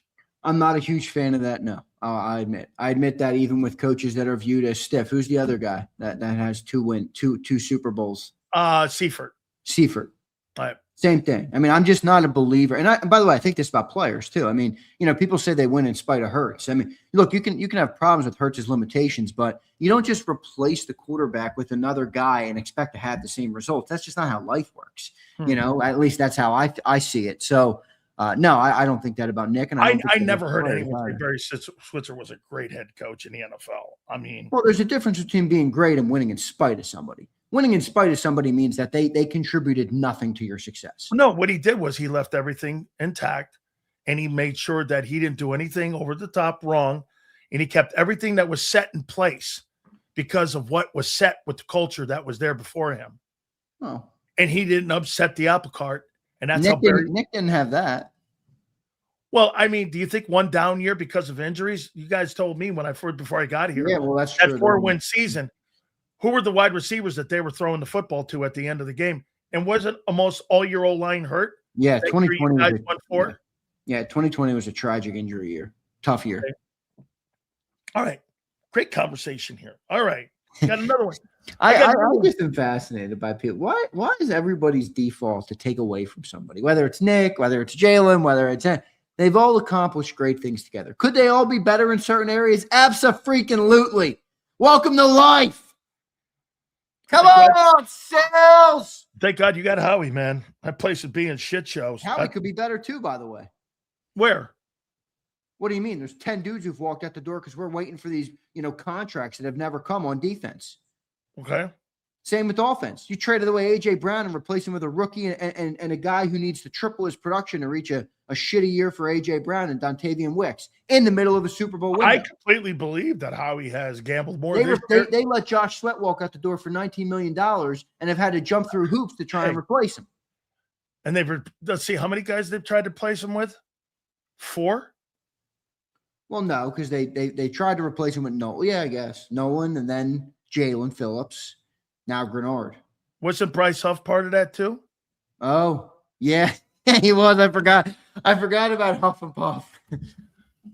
Yeah, that's true. Four guys they tried to replace. Well, there you go. So again, but my point is saying that isn't to rip Howie. It's just to say they're human beings. They're not going to do everything right. You want the good to outweigh the bad for all of them. For Howie, it has in spades. For Nick, I believe it also has in spades. Do you believe you can upgrade positions? Coach, quarterback, player? Do you believe you can get, and do you believe in upgrading? Like, hey, if I get an opportunity to find a better ball player, I'm going to do it. Or a better coach. Do you believe in that? Yeah. I mean, within reason, within reason. You're not always going to be able to do that. It's not a board game. There is contracts. There's human beings. There's a lot of different things that are obviously that are involved in the equation. But I think in theory, yeah, that's what you try and do, when you can. AKA you traded for AJ Brown 4 years ago. You had an opportunity to go and get a guy where you saw it worked contract-wise. Boom, you make the move. But in the same breath, Myles Garrett just got traded, and that one clearly wasn't within reason for the Eagles. I would have liked them to make it within reason, but they didn't. Do you buy this? Now, this is going to be a Sileo special for you. Are you ready? So, the knee conversation was a pretty big conversation in the A.J. Brown deal, right? Yeah. Right? Yeah, it was. If AJ's leaking shit, how do you know he doesn't go to Diana Rossini and Albert Breer and go, I got a bad knee here, man. I'll tell you what, man, it really is something here where guess what?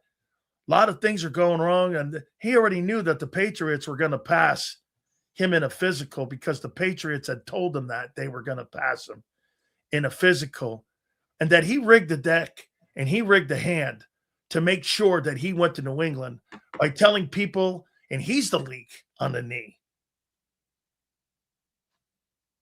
I guess it's not out of the realm of possibility.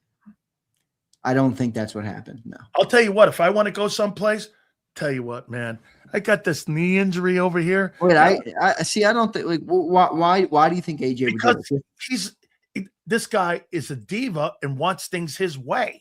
Well, that's he fine. He wanted the football in Philly. You want to get this. He's not. Yeah, but players talk to reporters all the time. I mean, that's that happens more than the people listening to this show now, for sure. Not a lot of players are being accused of taking locker room conversations and going to the media. I have not heard that. That's fair. I mean, I don't think AJ Brown cares for Diana Rossini though. Well, and to be honest, my bold take of that. Oh, wait, that Albert Beard. Remember that Albert Beard? No. You know what my bold take on AJ is? I was listening to his press conference the other day in New England, and he's like, I actually didn't dogs. It's all good. I actually didn't like Mike Vrabel at first. He's gonna turn on Vrabel. He's gonna hate Vrabel's ass in 2 years when Vrabel's up his ass at practice because he's jogging or something, or he's not blocking. And Vrabel's does it in a different way than Nick Sirianni does. AJ looked at Nick like he had 12 heads. Vrabel's going to be in his ass, and AJ will cry diva. Watch. That's my prediction for how it ends for AJ in New England. AJ's not going to be getting in that 6'6" guy's face in any way. So what do? You just say, all right, get me out of here. He's going to go like this. Go back to the locker room. That's what he's going to do. That's where that guy goes. I got something for you, Z. This is a special nugget from Big Sills. You ready?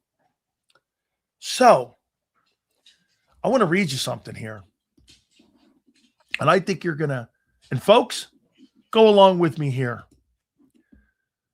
So, Baker Mayfield was asked a question, and this bullshit that's been going around by Jason Light, the general manager of the Bucs, telling, oh, we love Baker, we love this and everything. Well, here's what came out this morning. Asked about him being here. Obviously, I would love to have a long-term deal, but they know my deadline. As soon as training camp starts, we're not going and doing any contract stuff at all. That's it. It's over with.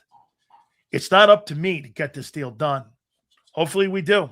I've heard nothing from them all year long. We'd love to be there for a long-term deal. As of right now, that's not exactly the case. But I'm under contract for 26. And I'm going to give this team the best I possibly can. But as of right now, this conversation about us, this is ESPN, by the way. As of right now, we've absolutely had no conversation whatsoever. To the contrary of what the Bucs are saying. And if we don't get a contract done by the beginning of training camp, I'm moving in a different direction when it comes to the 26th season and trying to win a Super Bowl. To me, I read that this way. Once that training camp starts, he's going into free agency in 27. Yep, I agree. Okay? Agreed. Yep. Either get your deal now or I'm going to the open market. That's right. Yeah, so, I agree with that. Could that possibly be an option if Jalen Hurts and the offense doesn't look good? Would Mayfield be something that you think Howie would look? Look, I think Mayfield's a better passer than Jalen. I can't really see how we go in that direction. Okay. Honestly. And remember, it would be a lot more complicated than that. Jalen's still in totally a contract. Yeah, way more complicated. Like Baker will be a free agent. Jalen will not be. Even Baker's gonna get $50 million. You think so? Yeah, I guess so. Right? I mean, he's had some. He's not going to get 60. He's making 30 now. Baker he's 31 already. Shit, man, time flies. I remember when Baker got drafted. Yeah. This is his last. Yeah, I mean, he's thrown for, he threw for 3,600 last year, not as bad. 3,700, threw for 4,500 the year before, 4,000 yards. Man, 24, he was on a tear. 41 touchdowns and 16 picks. Yep. Woo. No Mike Evans this year too down there in Tampa. Right. Yeah, I think he'll probably get 50. That's fair. I mean, considering Purdy what did Purdy get? 55? I think Purdy got 51. That's probably what Baker will get. Remember something. Brock Purdy went from $979,000 to $51 million. Okay. What's going on with the dog? I got 3 dogs running around me. They're chewing, they're chomping, they're eating, they're doing everything, I love it. I love animals, man. So you think that'd be an option? Baker? I don't see it. Okay. I don't see it. I guess in theory it could be an option, yes. If Howie was ever going to think about moving from Hurts, would he go veteran or would he go draft? Depends what he believes about his roster. I mean, if he believes his roster is ready. Can you expand on that a little? If he believes his roster is ready to win, and he believes that the shortcoming was Jalen, then I think he'll probably go with a veteran. See, I think you're changing that offense over in the next 2 years. How much? Well, you think Barkley's on the team in 2 years? Yeah, probably not. Lane's not. Probably Dickerson's probably not either. Probably Dickerson. Okay. There's 3 key players on that offense. By the way, too, 3 key high-paid players, right? Huge money guys. 20 million? Yeah, I mean, a lot of them. Yeah, absolutely. 20 million, 30 million for Lane, what he makes? Down to 20 for Landon? Landon? It'd be like a shuffle, though, like it doesn't have to be the whole offense gets turned over. It's a guy here. It's a guy there. It's a guy that, you know what I mean? Like the whole defense has technically been turned over in the last 3 years. They're still good. See, okay, yes, okay. I think finding all offensive linemen, 5 of them again, I think that's going to be very difficult. Well, where are you getting 5? Well, let's see. You think Cam's going to be okay in 2 years? I guess that's a big question yet to be determined. I would say yes if things work out, but I mean, there's definitely a chance it doesn't. You would agree that the right guard position the last 5 years you've had right guard. Rotating door, yep. All right, that's 2. Lane and Landon. I get where you're coming from. I guess the only one that's probably going to be here for at least the next few years is Mailata. Yes. But even him, I mean, how old is Jordan now? He's got to be 28? 29. Right? 29. Okay. 29. You got a lot of work to do over there in the next couple of years, right? And I think one of the reasons why Howie's probably building up equity in his draft, right? Because he knows he's got a lot to do. Yeah, which is part of roster building. You got to prepare for that always. But yeah, I mean, it's a fair point. See, well, to me, Jalen has to. I think we all agree to this. Jalen has to go and earn his next contract this year. That's what it's going to come down to. And honestly, if it's one of those years where you can't really tell, you know what I'm talking about? Where it's like, let's say George for 34. Like you said yesterday, 3,200 yards. And it's 22 and 8 picks or something. And you're like, all right. I think what they do is they guarantee his money in 27 with no extension. I want to ask you, what you're talking about here is so good, Z. If you were going to pay Jalen Hurts, based on how far you've gone in the playoffs in his career, he'd be the highest paid player in the league, wouldn't he? If you went off of what he's accomplished? If you went off of how far he's taken his teams Yeah. in the playoffs, Him and Mahomes. he'd be the highest paid player in the league, right? I think so. Probably second to Mahomes. Why isn't he? And why have they not offered him a deal? If that's not the metric, what is the metric that they're looking at for him to have a prove-it year? Well, I think he's got to show that he can competently run this offense. I mean, he can't be the anchor, at the bottom of the sea that the boat is dragging. He can't be the Robin anymore in the offense. Yeah. Well, I don't even know if that's outside true. of 22. He's really been kind of the Robin. I actually don't think that's true. Oh, I don't think he was a focal point. A Robin doesn't slow you down. You don't think he slowed you down last year? I do. Okay. But that wasn't Robin. 24, he was Robin. Okay. He didn't slow him down in 24. Well, I don't really think there was any Batman in 25.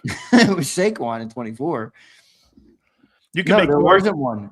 You can make the argument Saquon was again in 2025, but he just wasn't the better guy, right? Jalen has to see if the offense hums and it's not because of him, but it's also not, he's not holding it back.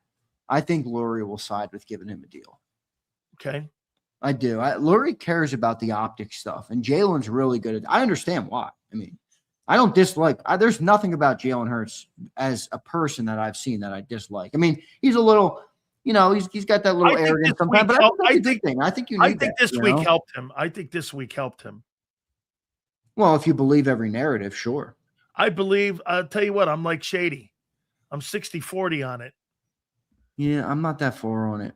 I think it's more got to do with, this offense can't perform that low in the passing game, which to me wouldn't exonerate him to the level that you're saying.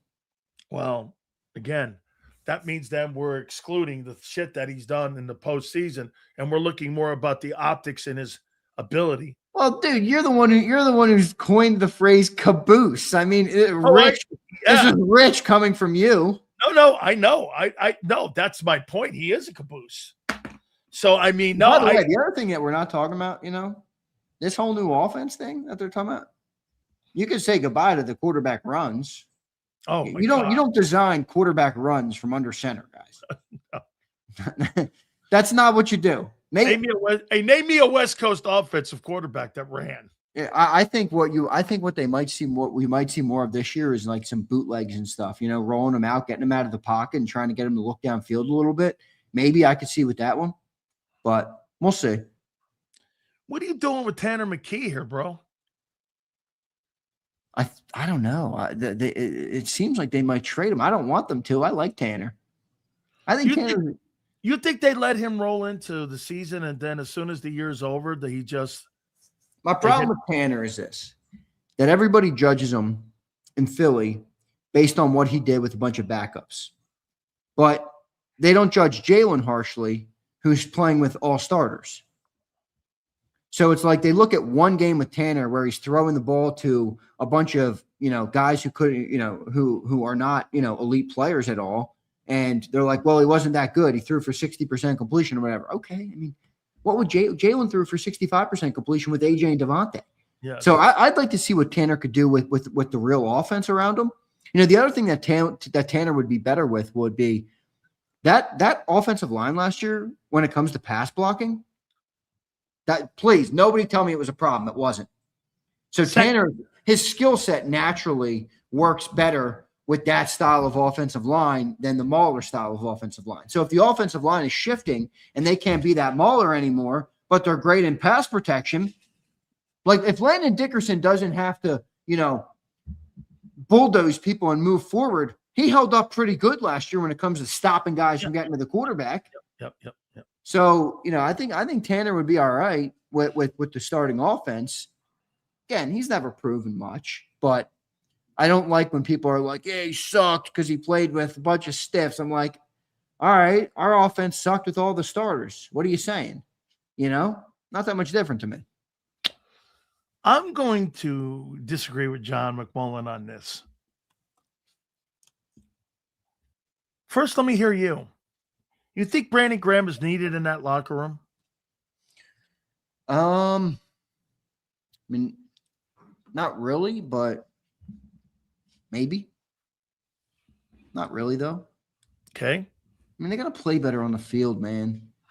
You're all over the sprinkles and the cherry on top and the whipped cream. I'm looking for I want leadership. the cake to taste better. I'm looking for leadership instead of all this bullshit You're crying. looking for the icing. No, what I'm looking for is leadership. You got a botched cake, my guy. You got to fix the cake. You got a guy fucking spitting on people. You got another guy fucking bowing out of practices and games because my shoulder's got a little twinkle. And you think BG is the fix-all for that? I mean, no. You need something in there. No, all right. So get this: Ty Robinson instead of Brandon Graham, Jalen. By the way, BG wasn't all perfect either. I mean, he added to a lot of this shit. Wait a second. Zander just said I'll take Ty Robinson over BG. That's what I said. You're the one trying to tell me that the 5th defensive tackle should be my top area of concern right now on June 5th. No, I'm telling you have no depth. I mean, hey, after Brian Young, you got the greatness of the white potato. Respect Byron Young, not Brian. Byron. Fuck, okay. Hey, the white potato, that's your depth. Ty Robinson, the white potato. I'll tell you this. I'm not calling him the vanilla gorilla or whatever the hell he called himself. Bro, you got to earn that nickname. All right? You weren't shit last year. You don't get to call yourself the vanilla gorilla. Come on. Okay, what do you got going there, man? Those shirts went out of business, man. He's got the whole stock of those things still in a warehouse out in Wisconsin or wherever the hell he's from. He's giving it away for $1. He was going to sell them. Yeah, right. He sent me a rack to give away on JAKIB. Nobody wants them. Okay. Hey, so, all right. So hook me up here. Couple last questions here. Mike North's going to join us. And by the way, did you see this? Yeah. Is that verified now? Are they going to Indiana? The Bears board of directors voted Thursday to advance stadium development in Hammond, Indiana. The Indiana Bears. How you doing? Wait, so are they going to change the name or no? Well, they don't change the name of the New York Giants and the Jets. They play in Jersey. Yeah, good luck getting a football field to practice in New York City. Hey, when's the last time you were in New York City? Oh, I'd say about 10 years ago. 10 years ago, something like that. Yeah. Can you imagine Jeffrey Lurie moving that Philadelphia Eagle team to Passaic, New Jersey to build a new stadium in Passaic? Because he wants a new barn. If the money's right, Jeffrey would. You know he would. Or he'll move it to like King of Prussia or some bullshit. Right down there where the Hooters place is down there. Yeah, I can see that. Hey, listen. Well, if you can move the Bears, Zander, if you can move the Bears, the Chiefs, the Raiders, you can move the Eagles, dude. You can move the Eagles. They're not moving though. No, they won't. They won't move them out of Philly. I mean, I don't know. I don't know the landscape of Indiana and Chicago well enough to speak on this. Okay, but like people who grew up in like Cherry Hill or like right across the bridge, half those people say they're from Philly. Yeah, that's what they tell when they're out, or they're at college or they're somewhere. So, hey, where are you from? They're like, I'm from Philly. It's worse than a suburban guy like me saying I'm from Philly. Wait a second. I'm 35. My house was 3 miles from Broad Street. I was actually not far from Philly. Wait a second. I was 28 minutes down to Midtown from where I lived in Stanford. I told people I lived in New York when I was a kid. Hey. Yeah, come on. That's egregious. I was 28 minutes. Well, shit, we only had the Hartford Whalers back in the day. That's egregious. Yeah, I was like, I'm 28 minutes to Midtown. I'm staying out in the suburbs, Sileo, but I don't think the team should be. Who do you like tonight? Your boy Jalen Brunson? Knicks tonight? I like the Knicks. They take 2, they win it. I got no problem with the Knicks going and winning it all. Wow. I'd actually welcome it and like to see it. Wow. The Sixers deserve to have to look at a team like that and live with the misery of their choices. Do you know that the Knicks have 5? They have 5 free agents that have been on their team. 5 guys. 5 free agents that are starters. Okay? I'm going to show you something, Z. How far from Hammond, Indiana, In Chicago. to downtown Chicago? And I'm going to show you what you're talking about. This is why they're now saying the greater Chicago area. Yeah, it's 25 minutes. That's not bad. No. I'm not rooting for the Knicks, Devin. I just don't give a shit. What do you want me to root for the Spurs? Give a rat's ass about the San Antonio Spurs? What do you want let me make sure the Spurs win. Who gives a shit about the Spurs? What do you want? I like Jalen Brunson. I like the Villanova kids. I like all them guys, man. I root for people. I want to see the Knicks win it. What do you want Zander to do? Root for Josh Harris and the Sixers? That's a tough feat. It's sad because the Sixers, I love the Sixers growing up, man. I love them. See, Reyes is down in Texas, though, so that makes a little more sense. You know, he's down in Texas. He's a Texas guy. Yeah, I'm rooting for the Knicks. My brother's a New York guy. Yeah, I'm rooting for the Knicks, dude. I was a kid. They won the championship when I was a super young kid. Last time, the Knicks have sucked for 50 years. Outside of Hammond Bears, is that what's coming? Is that what they're going to do? Hammond? Chicago. I went to Chicago once when I was young. I went to Chicago. And I guess, is Sears Tower still there? No, right? Yeah, it's not there. It's different. I think it's called the Wirtz Tower now. Okay, they changed the name of it. I remember we went to the top of it. I was like, I don't know, probably 10, 11 years old in a travel hockey tournament. Dude, Chicago. Chicago's a beautiful city. I love Chicago. I played hockey all over the place, man. Travel hockey, but that's the only time I was ever in Chicago. You played hockey in Chicago? Yeah, I had a tournament there when I was younger. That's dope. Wintertime? Yeah, I forget. I mean, it was windy, you know, big hockey. You see that hockey game last night? Yeah, I watched some of it. Hey, listen to this. That was it. The CCM, I think it was the CCM World Invite in Chicago. Wow. Yeah, that was it. That was it. The CCM? That's a pretty big fucking tournament, kid. I played AAA travel hockey for a long time. It was all big tournaments. Bro, tell people how much it costs for a lot. Hey, wait, for reconditioned CCM skates. Tell folks how much them bad reconditioned.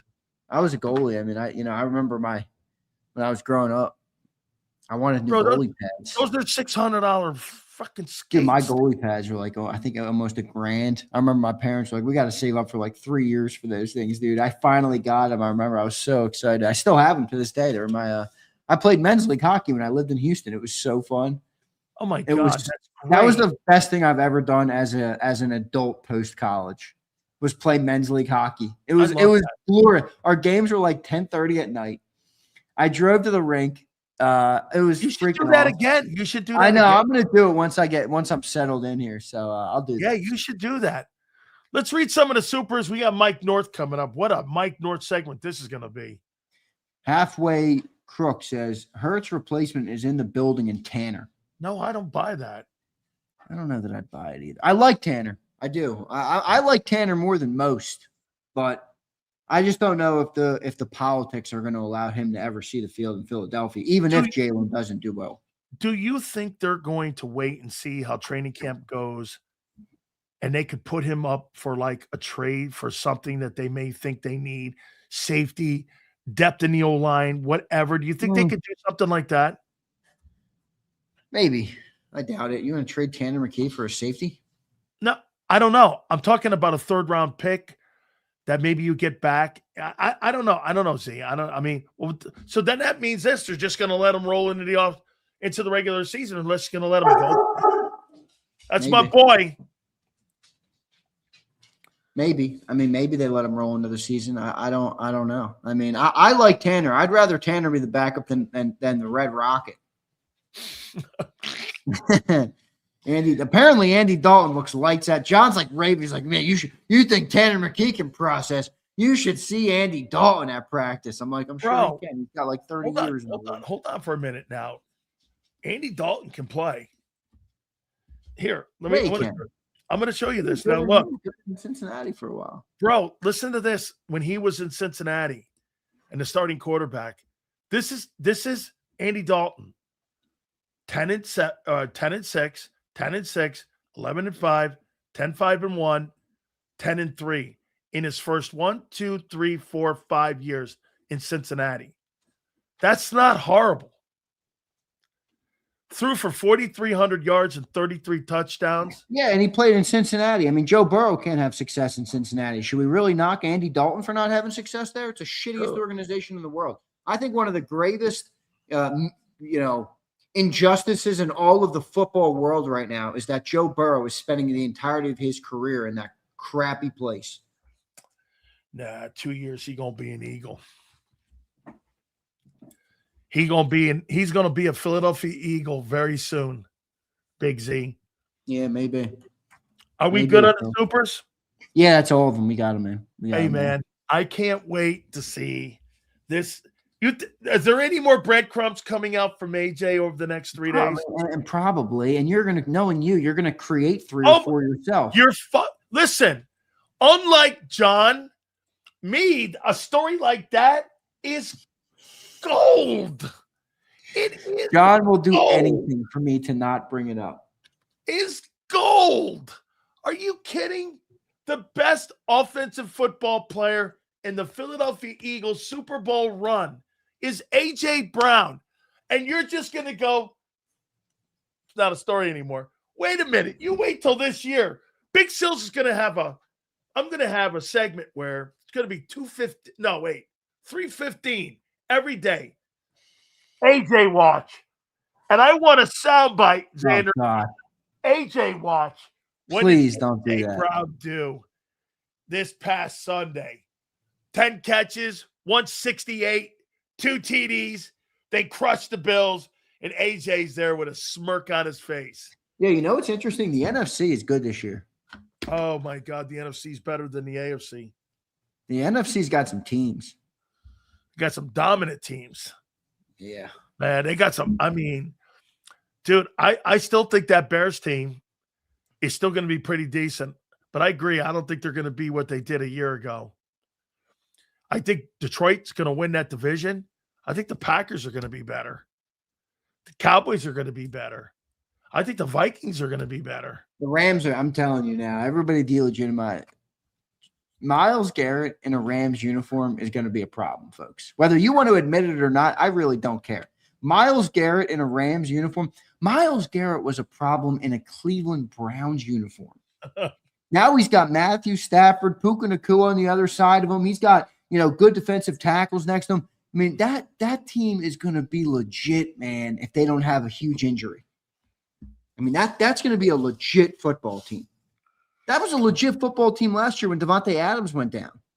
Word is Donald is coming back. Oh, gosh. I don't know how good he'll be, but he'll be good for a couple plays a game for sure. You put him on third down, Aaron Donald. Yeah. That D-line. I'm telling you now. I know everybody. Myles Garrett in that uniform is going to be a fucking weapon. Supposedly, he's going to show up in training camp. Oh, he was already there. They already took a picture together. Yeah. Aaron Donald. And Sean McVay already said it. He goes like this. We're definitely open to anything that Aaron Donald wants to do. I guess he was running Wentz. Do they still have his rights because he retired there? Yes. Like, you can't retire and go, hey, I want to go play for the Eagles the following, like the year after. Yeah, they have his rights. Like, you would have to trade for him. Yeah, right. Yeah, man. Top 3 teams right now in the NFC are who? Rams,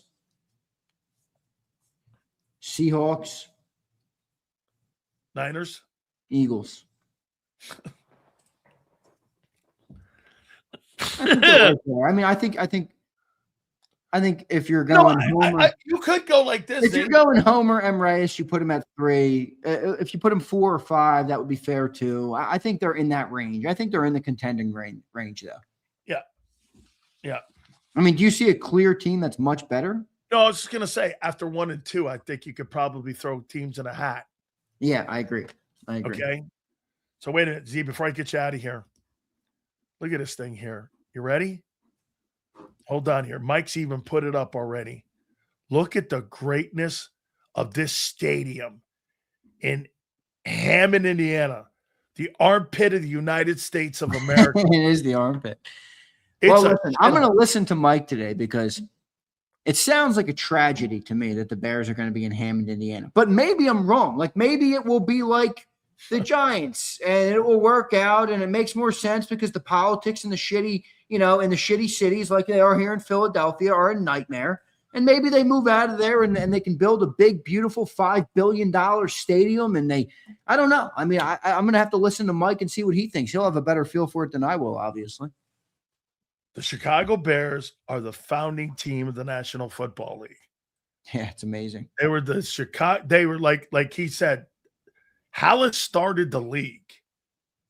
This is the league. And because of economic dollars, you're going to move to Hammond, Indiana. It's not just economic dollars. It's politics, dude. Oh, yeah. It's definitely politics. All these cities the political nature of all of these cities has made it absolutely brutal for any of these businesses or these teams to operate. I mean, Jeffrey Lurie himself is a very liberal man. He would consider moving out of Philadelphia because he's going to have the same issues, dude. He's going to have the same exact issues. Exactly. All right. That's why you already hear him planting the seeds for what's coming in the future. Yeah. So if the city doesn't give him a damn good deal, he's not going to. I bet you he would move it out. I bet you anything too. He would move it out to, like you said, maybe 100%. King of Prussia, somewhere 100%. down there, something like that. Z, have a great weekend. Appreciate you, brother. Love you, and I will see you on Monday. Later, Sills. Appreciate you, brother. Gotcha, man. That is Big Z. Let me tell you something. When I grew up, my uncle played for the New York Giants, and one of the things I remember him talking about was George Hallis. And I got a chance to meet Papa Bear Hallis years and years ago. And I was friends with Butkus. I'm friends with Matt, his kid. And Dick used to come on the show all the time. Man, I can't imagine the Chicago Bears not in Chicago. Without further ado, and I want to read this before we bring Mike on. The Bears Board of Directors voted Thursday to advance stadium development in Hammond, Indiana. The Indiana Bears. Without further ado, Mr. Chicago himself, our friend, Mike North. Wow. What's up? Well, I'm aggravated, but it's not done. That's the problem. If they wanted to go to Hammond, they could have signed last month. Okay, so this is just another of, hey, we're going to do this and do that. Are you calling their bluff? Well, what's happened is they were bluffing, and now they've been trapped into actually maybe receiving the bluff and doing the bluff they didn't want to do. Okay, because they thought they'd be able to arm bend and do what they got to do. And Kevin Warren did not know the political climate of this town. And Zander's absolutely right. And it's good to talk to you, Danny. But today there's a video I did at North to North, NORTH, number 2 NORTH. I encourage you all to watch it. The Bears have a minority owner named Patrick Ryan. He owns Aon Insurance. He's had businesses, and his family's had businesses in this company and in the city for decades. He's worth $7 to $11 billion. And he is 20% of the Bear ownership. And you go, well, I thought the McCaskies owned it all. No, they don't. And this is how bad they are as business people. In 1990, they tried to blame George Hallis for being in debt. A National Football League. They needed liquid cash. They sold 20% to a man named Pat Ryan. Wow. Pat Ryan is the guy that has just built the Northwestern Stadium. You didn't hear a bad word about it.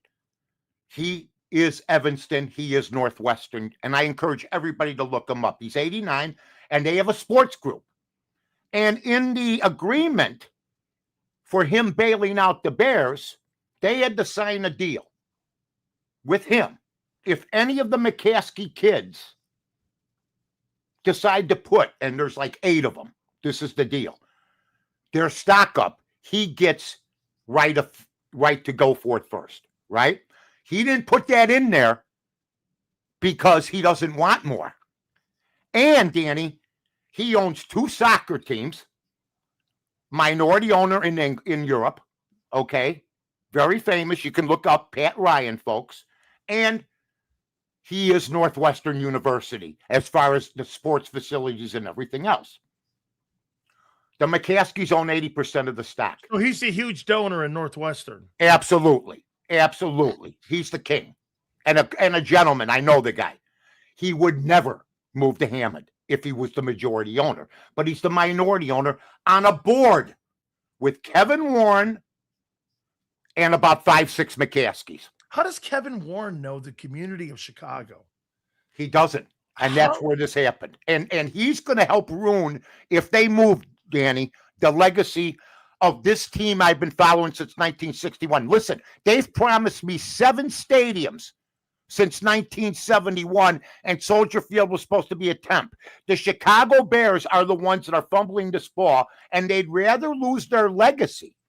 See, Pat Ryan, if he owned the team, he ain't moving. He's got money to pay taxes. He don't care. He's got businesses in Chicago. Mike, how could the Bears have been in debt when NFL teams are cash cows?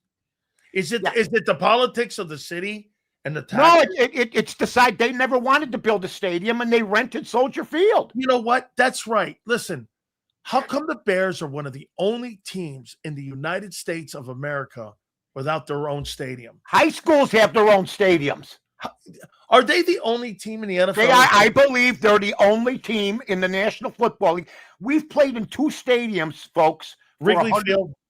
For 105 years, and all of a sudden, we got to hurry up. And here's the deal. In the old days, in 1990, the Bears would have told Pat Ryan, we will sell some of our stock to you. Do you know how many kids, you know how many of the McCaskey kids have offered up any stocks? None. None of them have offered stocks to get the $2 billion that the Bears supposedly need. Now, the difference is Ryan's got $2 billion in liquid. They could get it tomorrow, but the McCaskies don't want to give it up. You know why?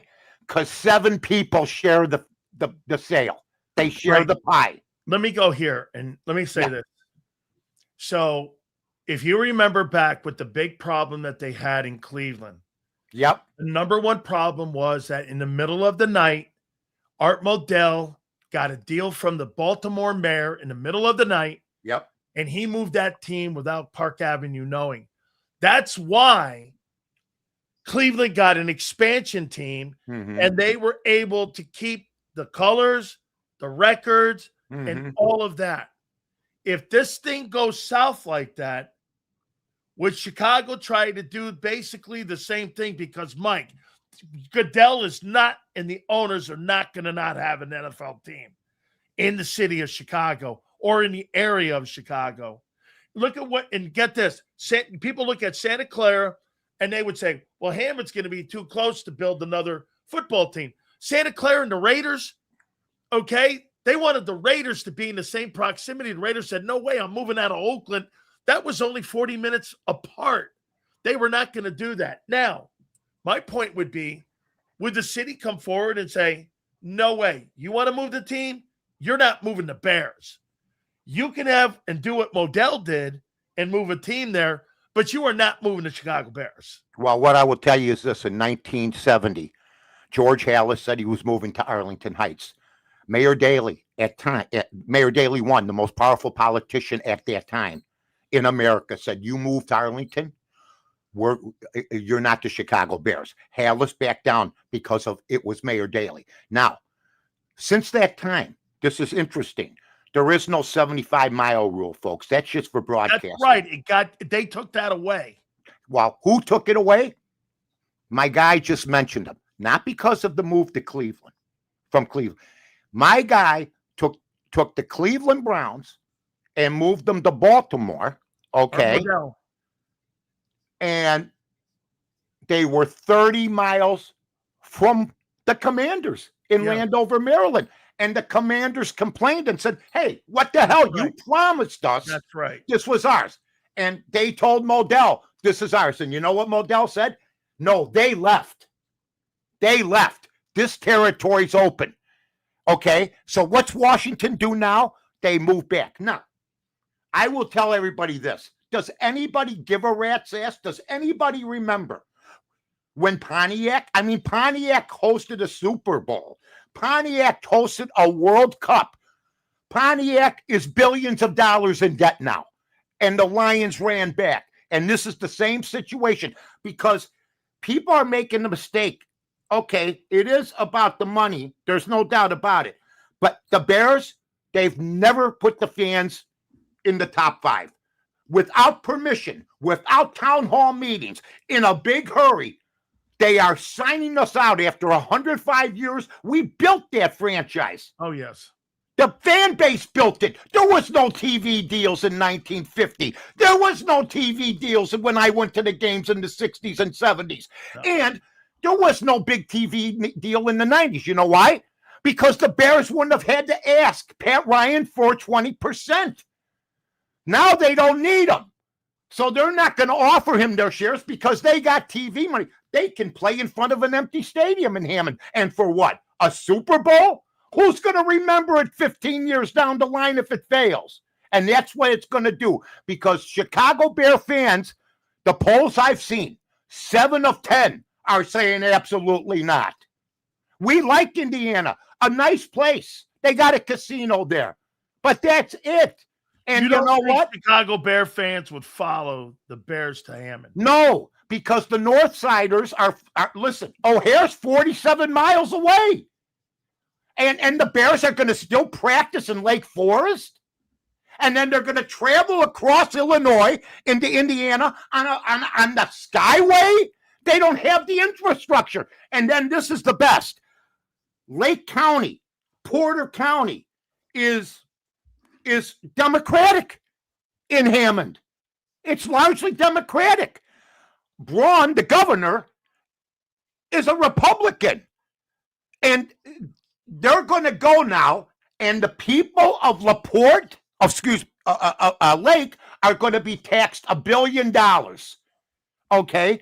For a team they don't even want. And the Bears are just going there to tax somebody else because they can't get anything more out of the state of Illinois, why they got a guy on their ownership worth $7 to $11 billion, and he'd give them the money tomorrow. Why wouldn't Roger Goodell force the McCaskey? Oh, he don't have the balls. You know that. I mean, he's got so many biases. I mean, there's guy beating up a woman, and they gotta look at it. They gotta wait. While another guy releases a tenth of an ounce of air in a football and he gets suspended for 4 games. You know what I mean? Their priorities are so screwed up, Danny. And I'll tell you this. We don't want them to move. And I'll blame both sides. But Pritzker, when I was first offered a stadium, okay, by the Chicago Bears, and both sides have messed up. I was offered 7 stadiums. The first time I was offered it, Pritzker was 1, and the mayor wasn't born yet. So this nonsense that it's just the political climate. Mike. Yeah. You can build a $10 billion library for Obama. No, we're going. And you can't build a stadium for the Chicago Bears? Right. That's what this is. This town is so screwed up. They don't know how to make a deal. I was a businessman. I owned 3 restaurants before I even got into this. And I got media people that can't put a comma where it's supposed to be. And they need an agent to say, well, you're going to get $50,000 for doing this. Or they can't do it on their own. I never said to my wife, let's leave Irving Park Road. It's too busy. And go to Alsip. Let's go to a side street somewhere. They don't want to pay $1 out of every 10. I'll tell you this. Can I invoke the President of the United States' name? Please. I don't care. If Donald Trump bought the Chicago Bears, he owns a building in Chicago now. A tall one. He pays taxes. He's Donald Trump. If he bought the Bears tomorrow, they're digging. And they're not digging in Hammond. And he had a boat there. But see, he knows the area. He knows the toxicity. He knows the whole. He would not mind paying more, which he gets deals, but he couldn't build a stadium worth a damn the way he wants to do it with the unions they have in Chicago. Mike, how much is this alienating Bear fans? Oh my God, this should be a feel-good year. You're not going to hear it on there. So, like I said, my tweet, it won't go national. Like JT the Brick put one out the other day, get 30,000 hits on it because it's true about the stadium. I'm going to tell you something. It's if you would have told me in 1970, someday the Bears are going to move to Hammond, we would have laughed in your face. Yeah. We would. You have to have the most incompetent ownership because the Bear fans can't stand the McCaskey family, and all of a sudden they're heroes because they want to leave. This is how the press manipulates things. Nobody except me has brought up that the Bears have an $11 billion minority owner on their board that could buy 20 shares tomorrow. The Bears would still have the majority, the McCaskies, but they wouldn't get the cut. But Mike, why doesn't that guy then go to the McCaskey family and say, I'll tell you what, for more of a percentage of the team, yes, I'll build it myself. Yes. And but they don't want to give a majority. And there's 8 McCaskies or 6 or 7 that when they sell, they're going to have to divvy it up. So Danny, if you have 80 million coming, but if you cut a deal, you're only going to get 60 million. Some of those 8 people are going to start crying. You know what I'm saying? And that's the problem. So that's what we run into. There's I know Pat Ryan. But what's the NFL's position on this? They just want an answer. I mean, they let Kansas City move, which I think is appalling from Arrowhead. Well, Mike, look, and I said this. I go, so you let the Jets and Giants, you let the San Diego Chargers, you let the Oakland Raiders, you let the Houston Texans or the Houston Oilers move. You're going to lose. Kansas City's moving out of Arrowhead. The NFL really doesn't care. They don't care about the fans. They're last now. Here's where I think the NFL is done. I think the NFL is now getting into the stadium business because think about it, Mike. If you build a football stadium, it's 8 weekends. What about the other 42 weekends? This is about commerce and about generational wealth and also about wealth enhancement programs. The McCaskey family gets that stadium, Mike. The bare value of that stadium will double. Well, you're not in Chicago. And if I agree with what you're saying, but it's about the geography. The NFL, without saying this, we're sick of. How could the NFL think moving from Chicago, which you're right, my office building is worth more in Chicago than in stupid Hammond? Why would they want to devalue the Bears by the NFL? The NFL knows that building new stadiums in big city shitholes is not the way to go, but they won't say it. They're just showing you. The Chicago Bears are. Like you said, they started in Decatur, but they've been in Chicago 105 years, maybe more. They're the first. Kansas City. Dallas started the whole thing. I know Kansas City didn't start till 1960. That's right. The Dallas Cowboys didn't start till 1960. That's right. So you could tell me they're in Arlington. I don't give a shit. And you know what? You talk to Giant fans that know what the fuck they're talking about. Excuse the language. They didn't like the move. What are they supposed to do about it? No. They don't ask the fans. And the Bears have not. If the Bears took a poll and said, wherever the voters decide to go, we'll go, they would never do that. They'd lose and they'd be terrified. Let me give you another example. The Patriots moved out of Boston and they moved to Foxborough.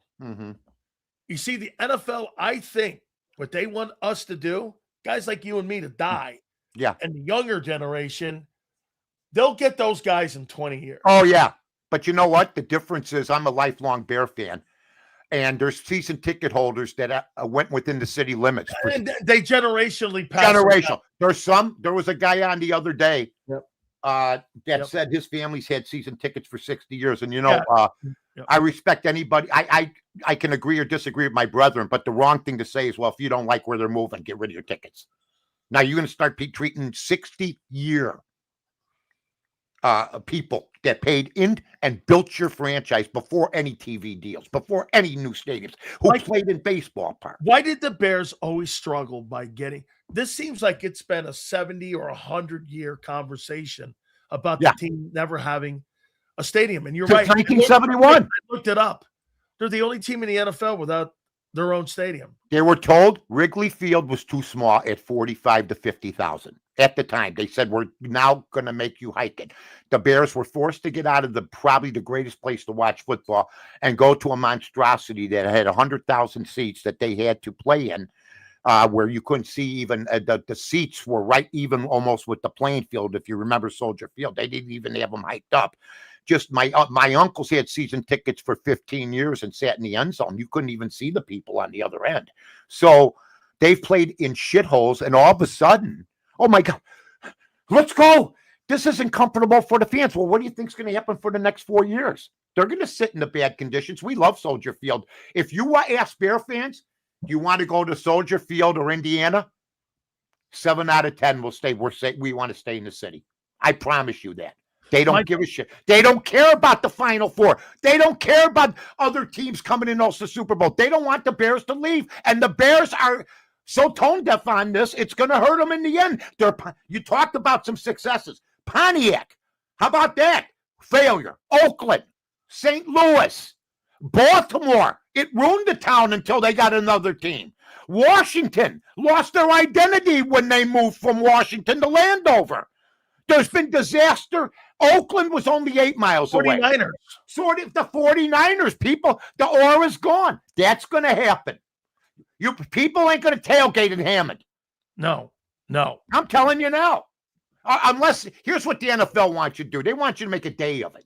There are people that don't want to make a day of it and go to White Sox Park on 35th Street. It's too far for them. And yet they're going to build another 15, 20 miles, which is going to take on game day. It's been figured out at 11 o'clock. If you're at Soldier Field and you still got to get to Hammond, another hour. Let me put this out here to you, Mike. This thing I'm rolling today. You are, man, and I'll tell you what. I give you all the information you need. Mike, do you think the Washington Redskins have lost their identity? Absolutely, they did. Then when they move, then the Bears will too. Absolutely. You don't move to Hammond and say you're the pride of. What are they going to have on the helmets? Are they really going to put Chicago on the helmets? And this crap. I got this for people. This is the new thing. All the dorks out there going, well, it's Chicagoland. A guy named McCormick put that in 1926 that owned the Chicago Tribune. And he stretched Chicagoland 200 miles. Indiana, Wisconsin, Iowa, to make his paper grander. It was a marketing ploy. And the only fools that still believe it's Chicagoland are the people of Indiana and stupid-ass Bear fans. I never once said to my mom, thank you for having me born in Chicagoland. It sounds like a goddamn amusement park. What are we talking about here? Hey, did you go to Chicagoland and go on the roller coaster? Yeah, it goes right to Gary into a god-blessed swamp.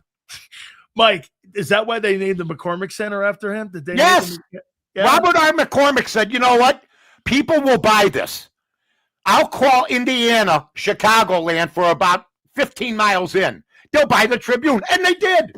God, it's great to live in Chicago. As a cow's crapping and they're seeing smokestacks. Chicagoland. What is that?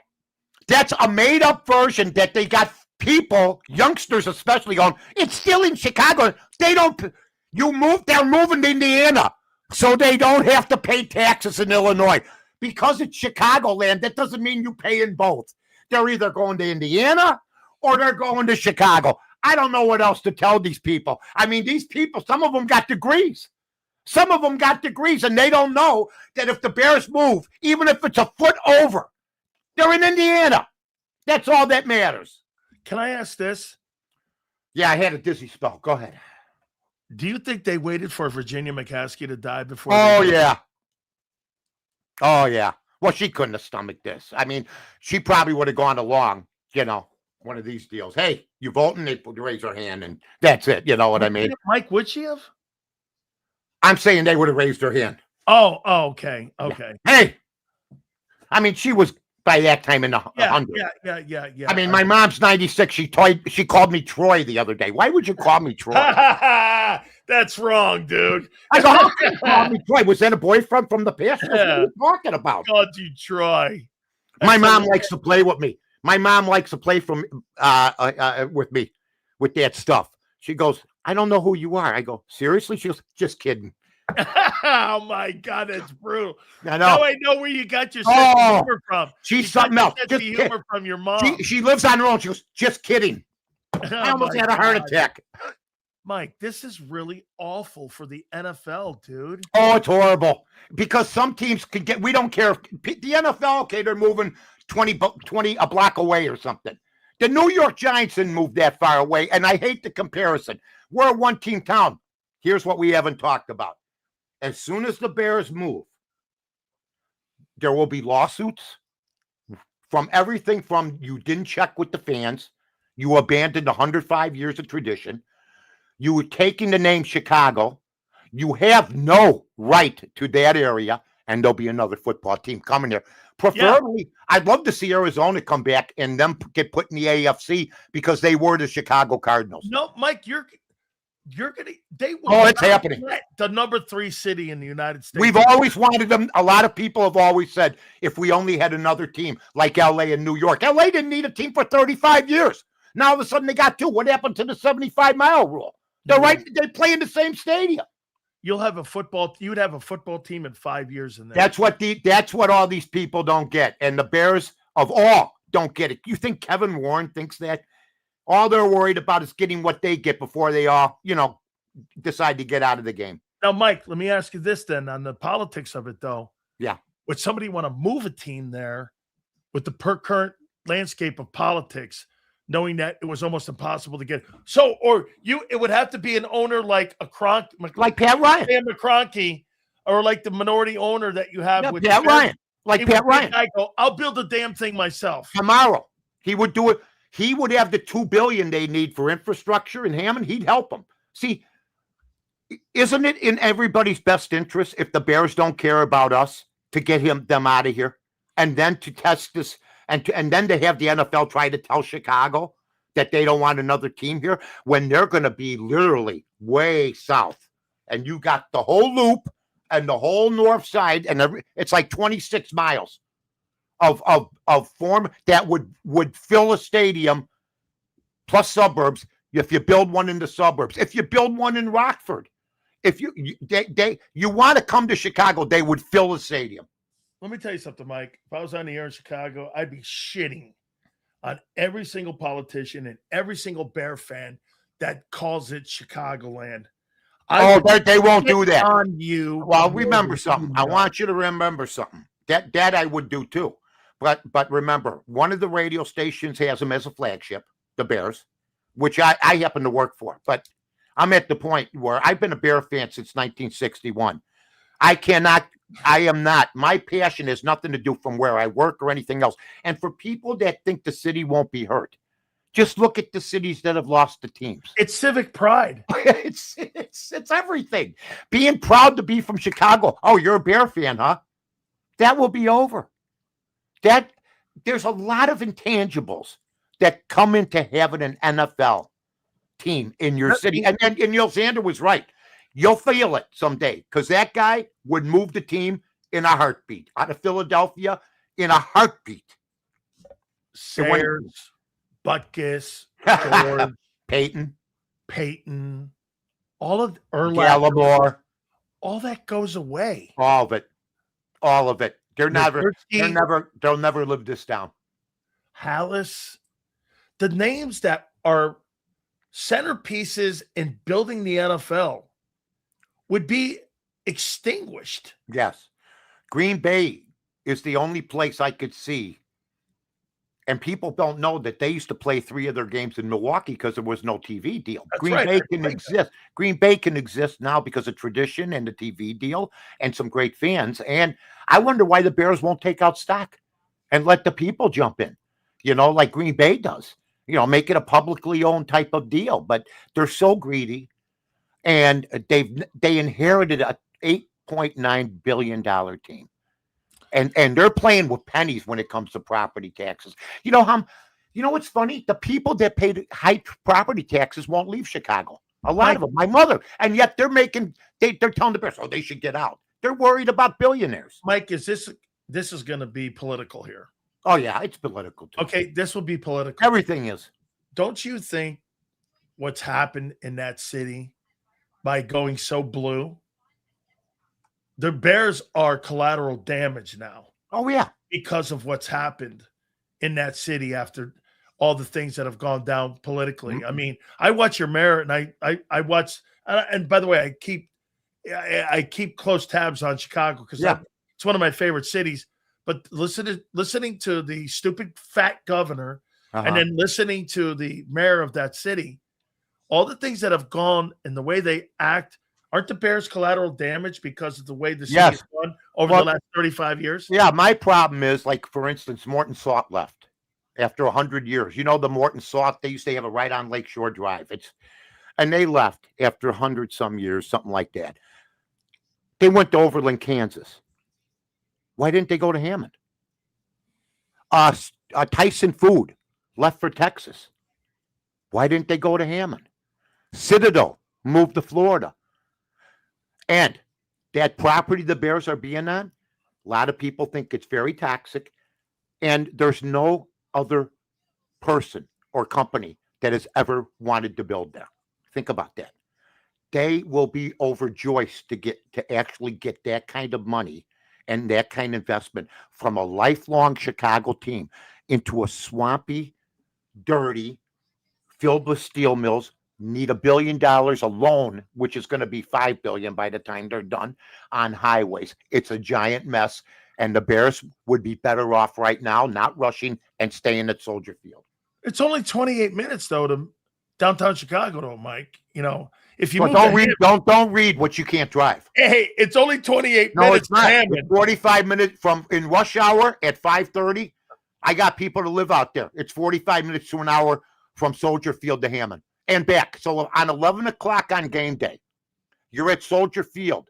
You probably be getting into the stadium.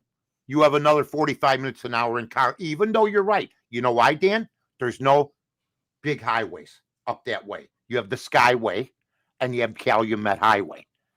That's the problem. The train station, right? Here's Arlington, here's the train station, because it was a racetrack. All the race guys, right there, they built it, right? 5 miles away in Hammond, which means they'll have to have cars. They'll have to have something.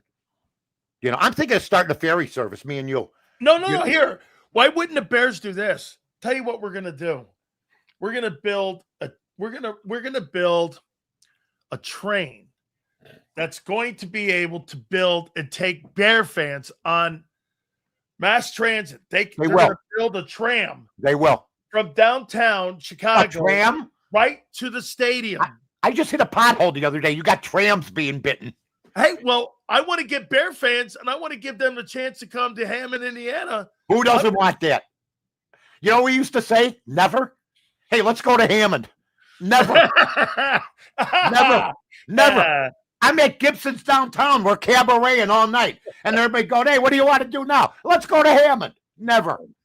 But you know what? We'll see what happens. And there's a lot of time left. I think it's a great discussion to have about what's happened with the NFL not caring about the fan base. As you can see, when they carry games on 8 different platforms, they're going to be investigated for that.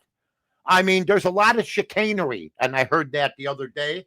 Not that I have not been capable of that on my own at recent points in my career, but chicanery is funny. We're calling them the Chicagoland Bears right now.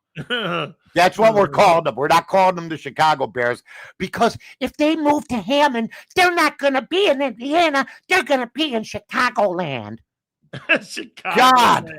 God, I want. That's a made up. Mike, where's the rope? Mike, that's a made up thing. Chicago. Made up. Chicagoland. I want rope. I watch Good, Bad, the Ugly. Shoot the rope before I go. Oh my God. Shoot the rope. Shoot the rope before I hug for good. All right, Mike, I got another one here for you. I love when you do that. All right. I like when you comb the hair back. AJ Brown's been finally dealt from the Eagles to the New England Patriots. What's your take on that? Well, I don't want to brag because I might have to not be able to brag if the Bears end up actually moving in Hammond, because I've said they'll move to Arlington. But one of my great moments in radio history has been and I take them the way I see them. A good time has been had by me. I can't wait to do this show at 3:30. I know Dan's building something here. He's got YouTube and everything going, and he wants to get more listeners. And I know a lot of Chicago people are doing now, and I love to include Dan on my tweets because I like to promote and market. Yep. Thank you. And Danny's getting a lot of them. You don't have to. Thank you for having me on. Here's the deal. To me, when you get on something, you got to be honest. Do you think, like, have you always been perfectly honest? I think so. And when I try to make sure that for me that you tell both sides. But I also know this, Mike. The closer I am to my heartfelt feeling, and I give people how I feel, a gut feel, that to me will always resonate more. Absolutely. I know this. The more you tell your truth, the more that either pisses people off or they're going to side with you. Agreed. I just know you're going to get a true response from people if you're kind of honest with the way that you present your. Oh, yeah.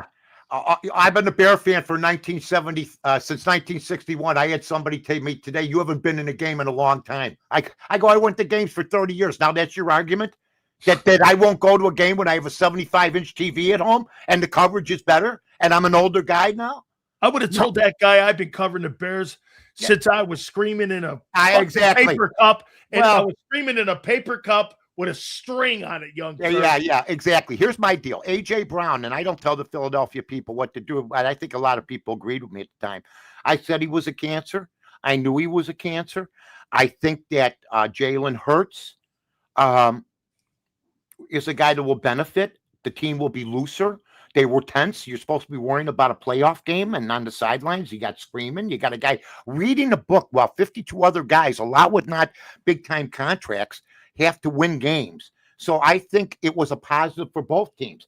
I think the heat's on A.J. Brown because if they don't get to the Super Bowl and they have some chemistry problems and Drake May doesn't click with him, that's a problem. But I happen to think it was absent addition by subtraction with the Eagles and addition by the Patriots. It's a deal good for both teams. I like what you guys got. How about this?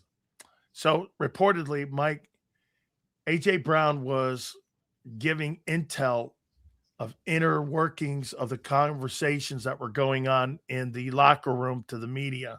Oh, yeah. I bet that. And he was giving and telling and spreading stories about the team. Can you believe that? To media members. Yeah, I do. And then he wanted out anyway. I saw your tweet the other day. He's thrilled to be in New England. I don't want a guy like that on my team. I would have I'd be in trouble in the league because as an owner, I would tell him you'll come back in a couple of weeks and straighten yourself out if you're going to start reading books on the sideline. That's a bad sign for fans across the nation that love the Eagles, and there's Eagle fans in all 50 states. And but Sirianni handled it when they got in that argument. I still thought that Brown was causing a mutiny type situation there. People said it wasn't that bad. Former players who I can't stand now breaking down football because they're afraid to criticize their friends and they know that people watch them on tape. I don't give a shit. I know A.J. Brown was a bum. I know he was a cancer. Just like Terrell Owens used to be with the Eagles. Couldn't wait to get the quarterback, McNabb. And, McNabb had his shortcomings. But I followed him when he was in high school in Chicago. I had him on my show. Quality kid. Who are you going to remember? Donovan McNabb on the Eagles or Terrell Owens? I think McNabb. So I hope that Hurts gets better. 11-5 last year. I'm hoping.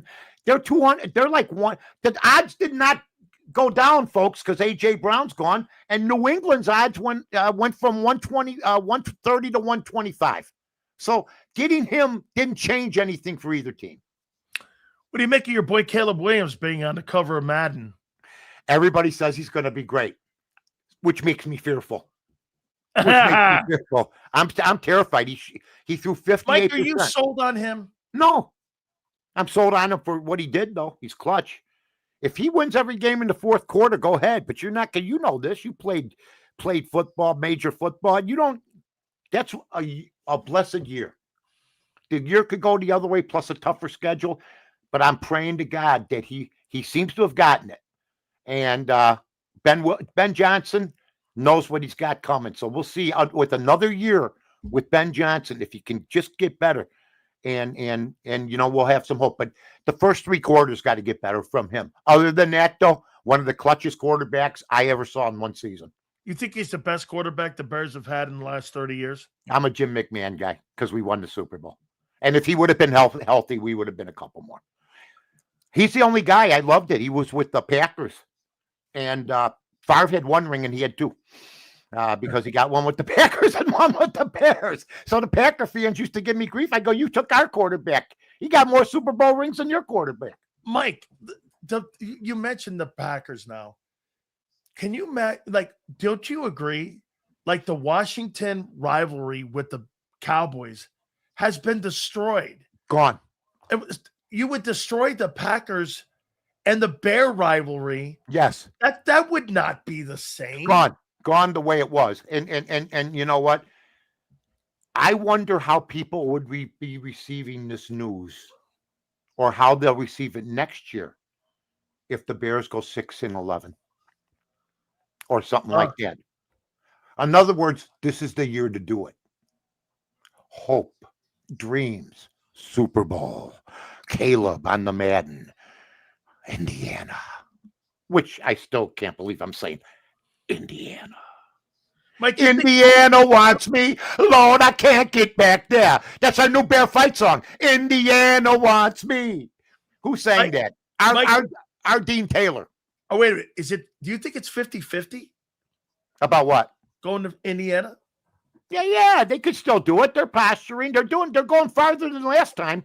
But they're sort of stuck right now because there's going to be another thing. I've been here so long in this town. I worked for the Democratic Party for over 20 years. I worked for Daily One. A lot of last minute stuff, whether it's the Board of Education. I mean, Daly told the Bears, you move, you're never going to be Chicago. And Hallis went, gulp. Okay. And he stayed. They don't have that kind of guy here now. And there's a lot of people. Here's what people don't know about the geography of Chicago. Danny does. The South Side is closer to Hammond. So all the politicians in the South Side, like in Beverly, don't mind, okay, that the Bears are going to be 10 minutes, 15, Mike, 20. Is there more population down in the South Side than in the North Side? No. Okay. There's only 500,000 in Lake County and 5 million in Cook, right. So the Bears are going to where there's 500,000 people. Make sense. I'd rather have you move the fucking stadium to Cook County in the North. They actually think, I don't know if they're still around. They'll think Mike North will get up one day and go, honey, Foghat is in Hammond tonight. Let's go see him 100 miles from here. Foghat. While Springsteen could be at the United Center, a lot closer, or the Rosemont. I'll give you another example. There's a team called the DePaul Blue Demons. In the 80s and 90s, they were the top team in Chicago. Right? No doubt. Mark Aguirre, all these guys. They had no on-campus facility, or they had a campus facility that only held 5,000. So they said, let's move. They moved 26 miles away to Rosemont Horizon from their campus.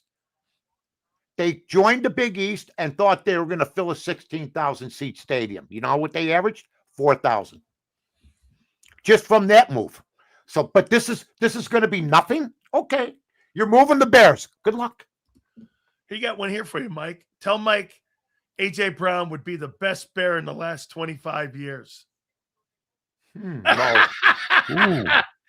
He'd be the best Bear in the last 25 years. That means you know what? You want to know something? You got a good argument there. I'm not going to argue that. We did have Brandon Marshall. We've had some good receivers. We had Jay Cutler. We couldn't win. He was 1-11 against the Pack. I don't care about stats. Who's the best wideout that we ever had? Johnny Morris. Johnny Morris. He had 91 catches in 1964 when the Bears supposedly didn't throw. Willie Gault was good. Dennis McKinnon, but he's right. I'm not going to hurt his feelings. I'm not going to hurt his feelings and say that Butkus was a little bit better than Chuck Bednarik. A little bit. A lot better than Bill Berge. A lot better than Bill Berge. You know. I would rank those linebackers. They were great. The Eagle linebacker. If I went Niski and I went Butkus, Lanier. No, I'm talking that group with NFL, with Bednarik, with Mike Curtis, with the guy up in Green Bay, Nitschke, and Butkus. Yep. And Huff in New York. And Mike Curtis in Baltimore with Unitas. I don't think he's in that room with those That's two. good, too, because a lot of people used to love him, but you're right. Okay. Yeah. If I were to rank How about Mike Lucci? Pretty good player. He's not in that room with them. How about Joe Schmidt? Joe was great. Joe would be in that room with the 50s, 60s. I'm with you. Okay. I'm with you. If I were going to rank those linebackers, it'd be Butkus 1. Yep. It would be it would be Philly. Nitschke. It would be Philly 2nd. I think Bednarik 2nd. Okay. I think Nitschke 3rd. Uh-huh.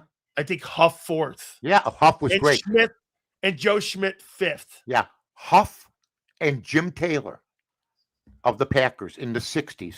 If you ever get a film, watch the personal battle between the fullback of the Packers and Sam Huff, who they killed each other. It's still the best one-on-one matchup where he shadowed Taylor and there was no quarter.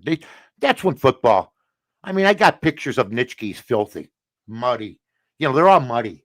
They all want to just kill somebody. Nitschke, really, if you handed him a gun during a game and said, go shoot that guy there, he was like Mongo, from Blazing Saddles. He really was. I love those teams, the Detroit Lions. Wayne Walker was an outside linebacker I loved. But the Lynch, Bell, Lanier at Kansas City, Butkus, Buffon, Brubacher, Nitschke, Leroy, Caffey, Dave Robinson was unbelievable. Bednarik is one of my favorite guys who knocked Frank Gifford out for a year, where he didn't know what his name was on a daily basis. I mean, they're savages. Where's Plank in the history of I love Doug. Is Doug Plank your version of Jack Tatum? Oh my God, he's lucky he didn't cripple somebody, because at the time the Bears had. Didn't he go to Yale? No, he went to Ohio State. Oh, okay, right. But he was a free agent. I met him.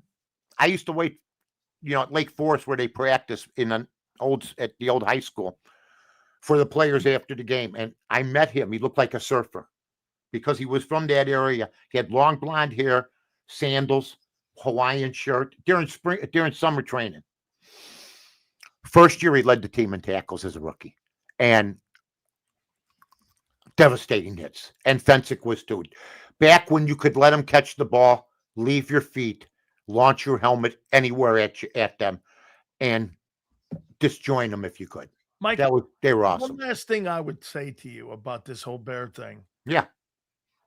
If this thing ever does pick up some steam where it looks like do you think your mayor in your city and your governor in your state would fight for the name, the Chicago Bears, and the records?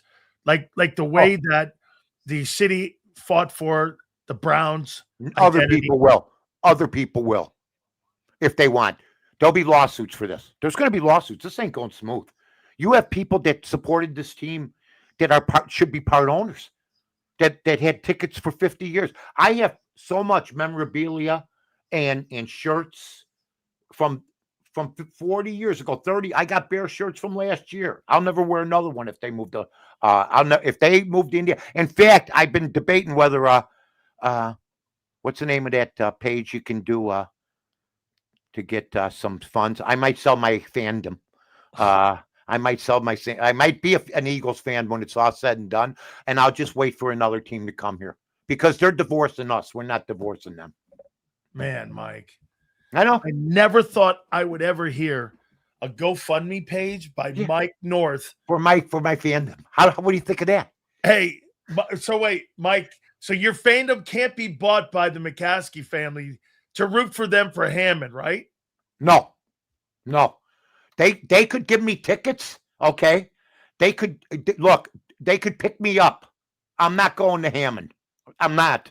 I've never said let's go to Hammond for anything, even for a funeral. Never. I've been in this town 73 years. Not one person has ever said, "Hey, I was in Hammond the other night." What's You the know what I Chicago, mean? what's the Chicago Tribune and Sun say about all this?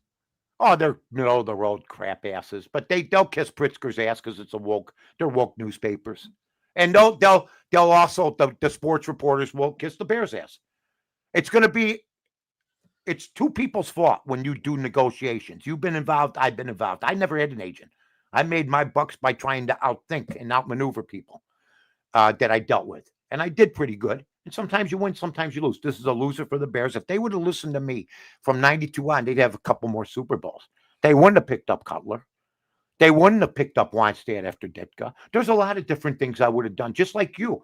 We can say what we want. We're not in a position, but I know you would have handled the A.J. Brown thing differently if you were the owner.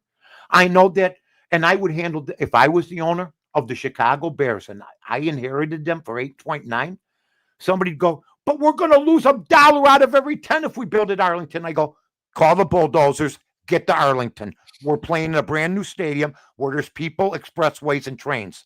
Okay? We're not bluffing anybody. I'll pay because I have the privilege of 5 million people. Okay? The property taxes in other places are easy if you have 500 people, 500,000 people. I see, people can make anything look big. I see there's a protest on TV, and there's 20 people on each side, and the TV makes it sound like there's thousands. I have birthday parties from people that don't like me, that there's more people than that. Come on. I got to tell you, man, a lot of folks in Chicago are all over my DMs right now going, Mike's on a heater right now. I'm pissed. I'm a Bear fan. Don't play this. We can't make it work. I sat before the skyboxes, and they were on the ledge about 100 feet high at Soldier Field, grabbing a chain link fence, and loved every minute of it when I was in my 20s and 30s. I loved watching Peyton at Soldier Field. Hey, the Hammond Bears are in town. You guys want to go? Give me a break. Mike, I tell you what, man, I got to let you go here on that because you've been on a heater for about an hour and 20 minutes. I can't take it. Because I don't have a filter. Oh, it's a nice place for families. I heard a host say that today, where the Bears are building a stadium. Is there going to be a playpen at the stadium? It's a nice place for families to live. I don't care. That's not why you build a new stadium. I don't want you to name any names, but the only reason that you would have anything positive to say about Hammond is because you were in your 30s or 40s or 20s. Yeah. That would be the only reason that you would go and say, hey, maybe this would be in the best interest that we could have Chicagoland. I got to tell a guy that lives on Broadway in Argyle that Hammond, he thinks Hammond's Chicagoland. Hammond's a shithole. Buddy, I've been to the boats there in the 90s. It looked like True Detective. I'm telling you. It looked like, remember that show? Somebody would just come out of a crevice. There'd be oil people walking around. It looked like it looks like the apocalypse. Mike, not even the old Edmund Fitzgerald would go through that freaking place near there. I mean, I'm just telling you, dude. Hammond, Indiana was something kind of in 71. You know what I'm doing? Me and you are going into a business together. We're not going to tell anybody except the people that are listening. I'm going to get a boat. I'm going to have a ferry boat, and we're going to have a buffet. And it will work until Lake Michigan ice is over. So it will be a lost investment, but we'll try. I will see Viking cruise from Chicago to Chicago. Forget about Europe. Chicago to Hammond and back. 35 minutes. Okay, so we're gonna set this up over off of Lakeshore, and we're gonna go from Lakeshore down to Hammond. Is that what we're gonna do? That's it, on a boat. Viking cruise ship. Listen, you want to know something? I want the Bears. Look, to me, I hate the international games, but I'd rather go to one game in Bulgaria with the Bears involved than go to Hammond for the rest of their career. I'll take a game in Haiti before I would take a game in Hammond. Oh, I'm going to Haiti. I'll try to work it out with them. I'll tell you what, I'd rather go to Hades before I'd rather go to Hammond. I mean, Mike, this is a nightmare, dude. Well, you just got to hope that things turn around. But I just love the flippancy of Bear fans who think that they're diehards, who are just good with this. You know, you're not a diehard. Loyalty to most Bear. Look, most of these kids now, they play fantasy football. They'll watch it on TV. Look, I watch it on TV now, so it won't matter to me. But I love the city, and I love what the Bears stand for. And a 25-year-old or younger can't tell me that. I tried telling Philadelphia Eagle fans, if you think Jeffrey Lurie would not move that team heartbeat to New Jersey if they gave him a piece of land, they're freaking high, because he would. A brand new stadium, you gave the guy the plot, you gave him tax breaks. And if you were Philadelphia Eagle fans for 60 years, you'd want to kill him. Right. I don't care. Yeah, dude, Mike, the NFL has proven, have they not? If the Bears can move, the Eagles can move. That's what the problem is once the Bears do it. Because the Giant thing, we joke about it. We go to, when I was on WFAN, whether it be with Mad Dog or whether I'm with JT the Brick or him, I go, you guys wear New York on your helmet. You don't play in New York. We always took pride in all 5 of our teams playing in the city limits. And this would be the first team to major team to leave. The Hawks. Yeah. Well, nobody likes it. Listen, 7 out of 10 Bear fans don't want it. I think it's higher. I hate the Giants are in New Jersey. Oh, look, the Knicks. Can you imagine? There's certain teams that could not handle the move. I remember when the Brooklyn Nets. Oh, it's going to be huge. Don't wish too hard. It's not. Okay, it's not. This is just the franchises make money whether they draw or not. That's the way it is. NFL doesn't get. And by the way, for the NFL to sit on their hands. Oh, right now they are. And not really getting. And you notice how quiet Goodell is with this Bears thing? Goodell's quiet about most things. How could he not stand up and go, we want the team to stay in Chicago? Because Goodell does not care about that. The bottom line, he gets $44 million. It seems to. I mean, the Bears might get 60. Well, that's even more ridiculous because he's had a lot of issues that people sweep under the rug because the NFL. Mike, he gets $60 million a year. They control the media. Watch this. He gets $60 million a year. He gets full lifetime benefits for him and his family for the rest of their lives. And NFL players do not get health benefits for the rest of their life. And nobody in the NFL makes more money than Roger Goodell. Right. And get this. He's the highest paid non-owner, non-player, or player in the National Football League. And he doesn't own 1% of any team. Well, players are starving, a lot of them, Well, I'll tell you, I know a lot of players who came in the 50s and 60s. Oh, I knew Ditka was big with the pre-59ers. Remember he had that gridiron. The gridiron breaks that he does. I was one of his biggest supporters. Mike Ditka still puts that on with the cigars. I'll tell you one thing right now. Ditka, I don't want to, if he has his marbles, I haven't talked to Mike in a while and he knows about this, not going to be happy about it. I know him. About the Bears moving. Former Bears moving out of Chicago. Well, that's his legacy. Gale Sayers and Walter lived in Arlington Heights. Gale Sayers would have been livid. I knew them all. Butkus grew up on the South Side. What do you think Hallis would be thinking? Well, he tried to move, but he tried to move west to Hoffman Estates in Aurora. And he never could pull it off. I know. Yeah, not out of the state. No, it's not exactly. Bingo. Why do they have to play in Cook County? I live where there's nothing but open spaces. See, so this is our game. Mike, I'd rather have you move it to Glen Ellen than sit here and talk to me about Hammond. They are talking about other cities You'd love it, Danny. Cicero. Oh, Jesus. I mean, Cicero. they don't have Naperville How included. How did Cicero pop in there? It's still in Cook County, and they're looking for other areas. And it's just the whole thing is a joke. It's been mishandled for 50 years, and they're both to blame, both political parties plus the Bears. All right, I want one last one. If this owner, I love when you say that. Okay, listen, when they got that 20% owner, why doesn't that owner with Northwestern, why doesn't he build that thing to 60,000? And why doesn't he tell the Bears, hey, why don't you play there? They could have. The Bears did play at Northwestern when they were refurbishing. They used to play there when the Cubs, for some reason, would play on a Sunday. Why doesn't he build that up to 60? I think he'd like to sell that. I would sell his part and then buy Arlington and then build a dome stadium with no team in mind. And then a team would go there. And then a team would go. That's what I would do. And then I'd take away half the Bear fan base. Half? Wow. I think more than that. I do know this. If the Bears are playing the Atlanta Falcons in Hammond, or the Chicago Arrows are playing the Miami Dolphins in Arlington, I know which game I would go to, and it wouldn't be in Hammond.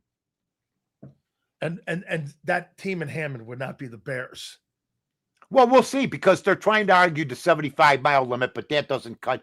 That doesn't cut. The Raiders and the 49ers were 8 miles from each other, folks. 8 miles, 8 to 12. It doesn't matter if there was a bay between them. They were 8 miles away, period. That's not happening. Mike, you have yourself a great weekend, and I will tell you what, you were on a heater today, my friend. You were pissed off. I'm trying to get everybody involved on both sides and try to get as much info involved. Nobody knew except me, because they called me the fantastic gumshoe. No, they didn't, but I thought I'd make that up. Nobody except me today let the world know the Bears have a minority owner worth $7 to $11 billion. Is this topic lighting up the lines? Oh yeah. Well, you got some interest, I'm sure. Oh no, I got it all over. I've got a ton of DMs right now. Oh yeah. I got 35 DMs right now. These people know that I've been supporting.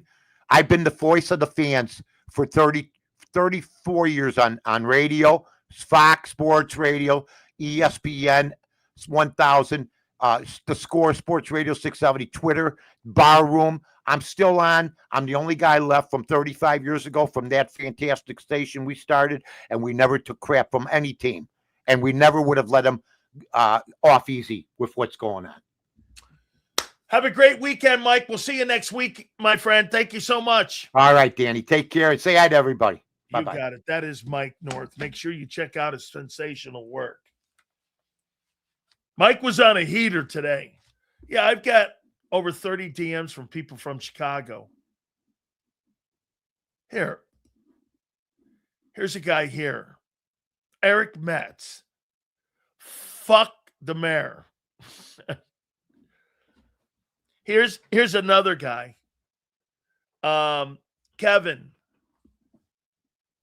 The Bears have no idea what they're doing. They're going to lose their identity the same way that the Washington Redskins did. Brian Scott, what are the Bears doing? You think I'm following them to that shithole Hammond, Indiana? Let's see, I got another one here. Let's see. Charlie Vanu. Congratulations to the Bears. You just lost my season tickets. Eric Gamble. How in God's name are we here? Thank you, guys. I'll read more of them later. It's pretty good, man. Good stuff. So, did you know that Marshall Faulk was going to be traded? I heard Eric Dickerson leaked it.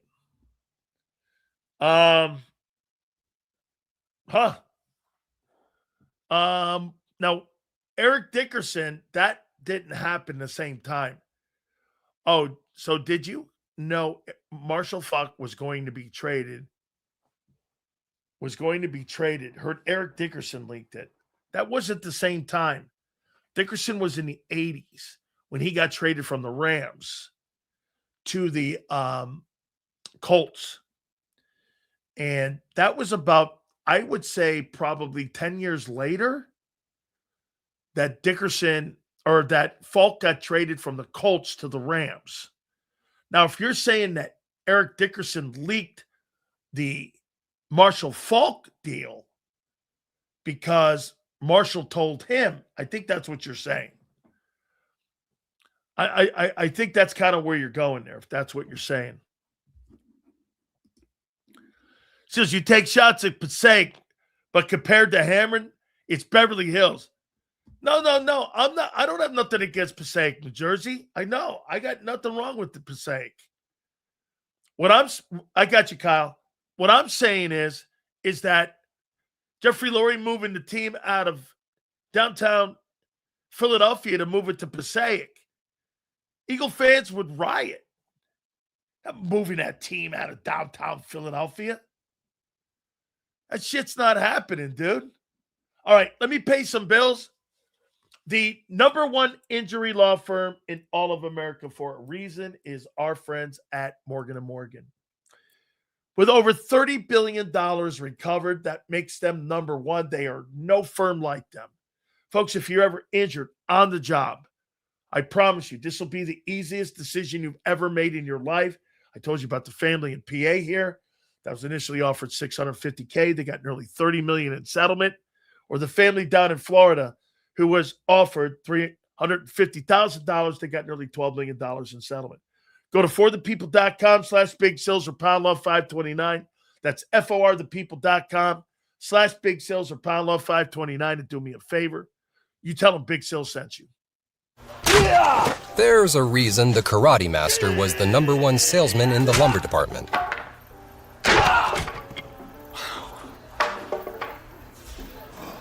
Karate. Just like there's a reason Morgan & Morgan is America's largest injury law firm. Injured?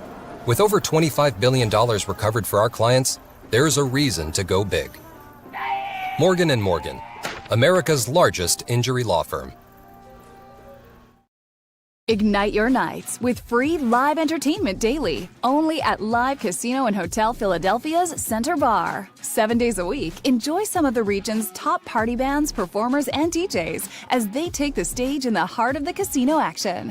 Great cocktails, live music, and lively moments. It's all happening at Center Bar at Live Casino and Hotel Philadelphia. Visit livecasinophilly.com for more details and the complete list of upcoming events. Must be 21 or older. Gambling problem? Call 1-800-GAMBLER.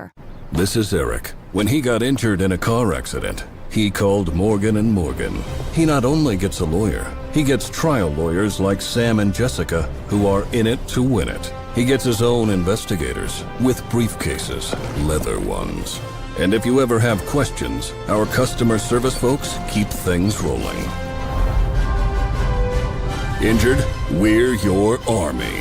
Morgan & Morgan, America's largest injury law firm. Welcome to the Jet Setters and the High Rollers, to the Shot Takers and the Tastemakers. Welcome to the Viewfinders, the Thrill Seekers, and the Night Owls. Welcome to everything you could possibly want on one 5-mile island. Welcome to the Wildwoods. Book your stay today. In our hometown, we all look out for each other. We go the extra mile to lend a helping hand. We step up to keep our communities going strong. And at Independence Blue Cross, we're here to keep you going strong. We've been deeply rooted in our communities for more than 85 years. And that connection to members has earned us our spot as the #1 health insurer in the region. So while you look out for your neighbors, know IBX is always looking out for you.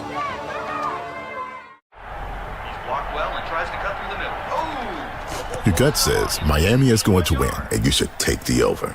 Your gut also said your NFT selfies would only go up in value. They didn't. But your head is on Sports Grid and knows the QB is in concussion protocol. The backup has a 45 QBR against the zone coverage. the New York D has the most sacks in the league. So yeah, trust your head. It's smarter to be on Sports Grid. EAGLES. Eagles.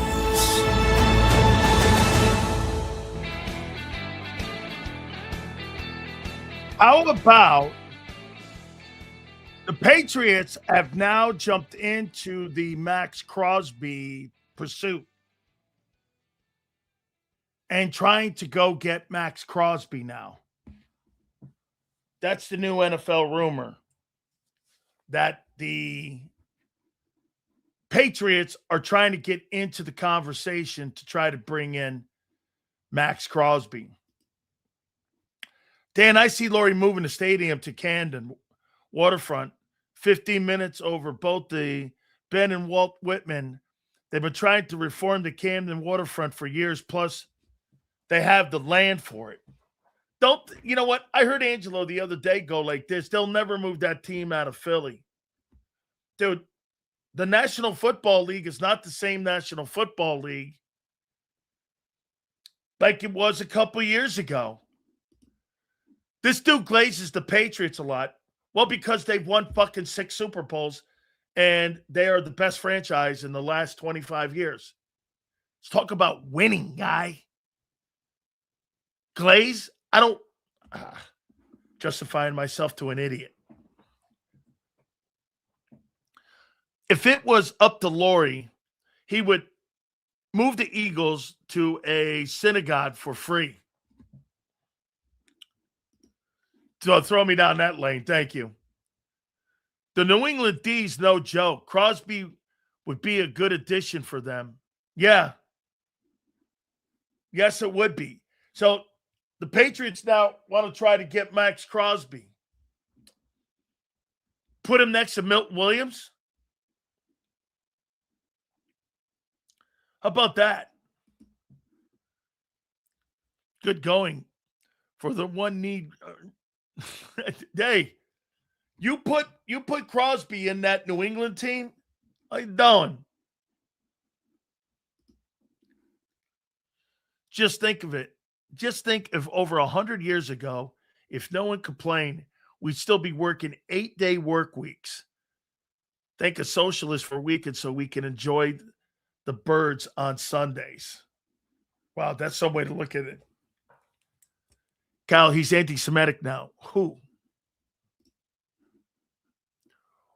What are the chances he's traded? I don't think very high. I don't think very. Look, I don't think the Raiders are going to get a 1 for him. I don't.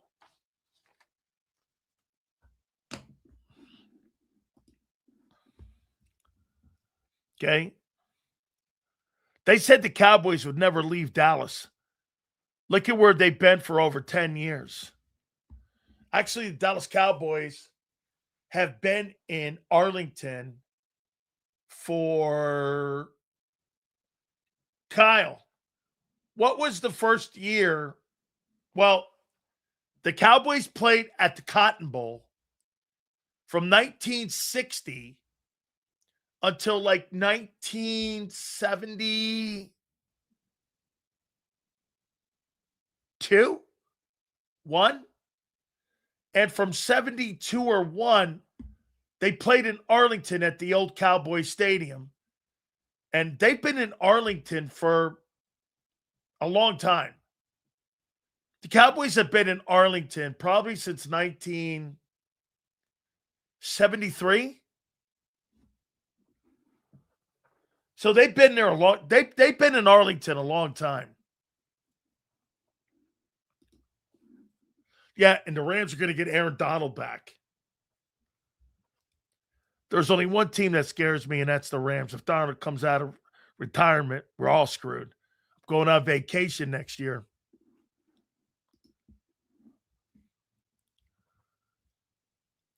Sills, is Crosby a player that if he's available, you have to go after, or with Gennard, he's a luxury?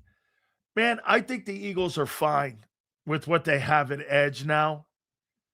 I'm not for what the Raiders would want to give up like second and third rounders for Crosby and multiple, I'd rather stick pat with my plan. You know, I'd rather stay pat with my plan in where I'm going now. I don't think they've been in Arlington since 1960, Kim. Because from 1960 until like 70 something, the Cowboys played at the Cotton Bowl. But from like 71 on, I think they played in Arlington at the old place, and they built the new place in the same parking lot. So they've been in Arlington a long time. Like the tumor on the plains, AT&T opened in 09. Okay. Prior to that, they were still in Arlington. They were in the same area. So from like 1970 to like today, they've been in Arlington. They left the Cotton Bowl in night. When did the Cowboys leave the Cotton Bowl? Let me see here. When did the Cowboys? Let's see here. When did the Cowboys leave the Cotton Bowl? The Cowboys leave the Cotton Bowl.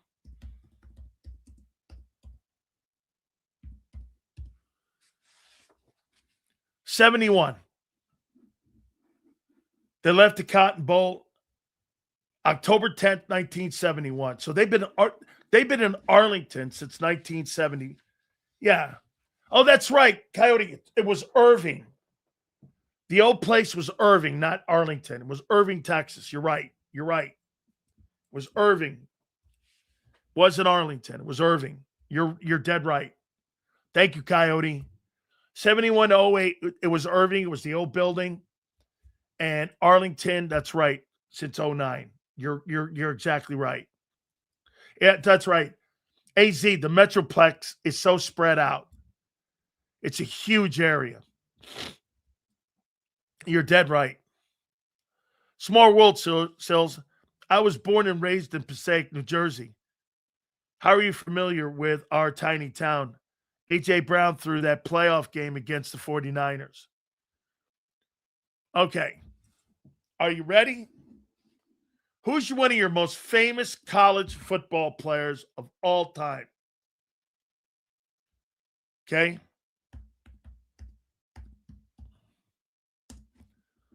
Who's one of your most famous? Do you know?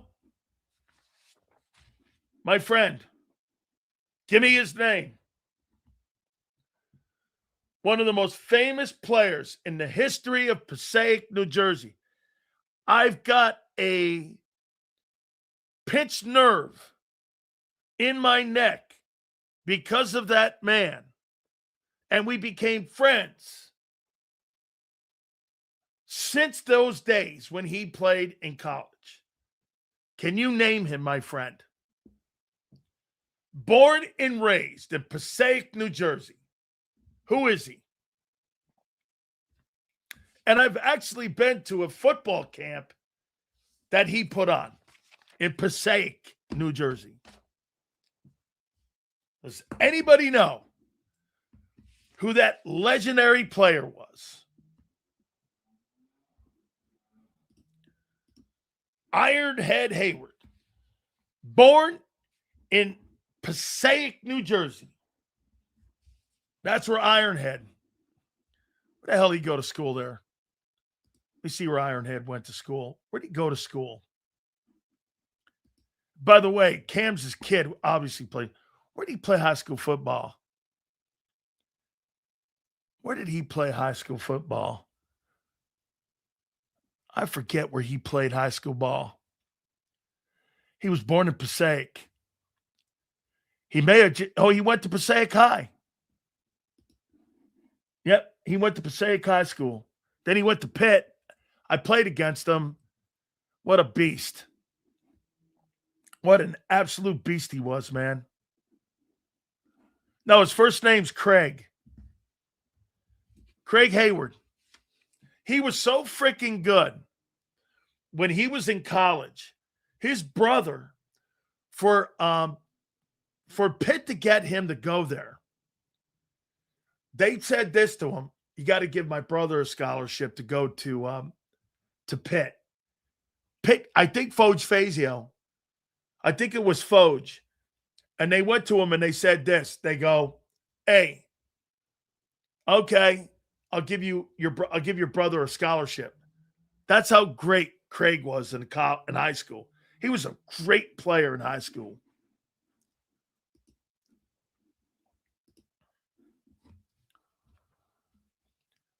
Seals, did you make the roster for the Teamco Bowl on Nintendo? Did they use that 1987 roster? Yes, I did. By the way, let me see something. If I can get that Nintendo game. If I have a cover of that Nintendo game. Let me see if I have it here. Hold on. Nintendo. That's a great call. I used to have a copy of it. And Vinny was on the cover. Let me see if I still have that. That Nintendo game. I used to have a cover. I used to have the cover for it. Miami Hurricanes. And that's the first time I ever saw that game. Canes, 1987.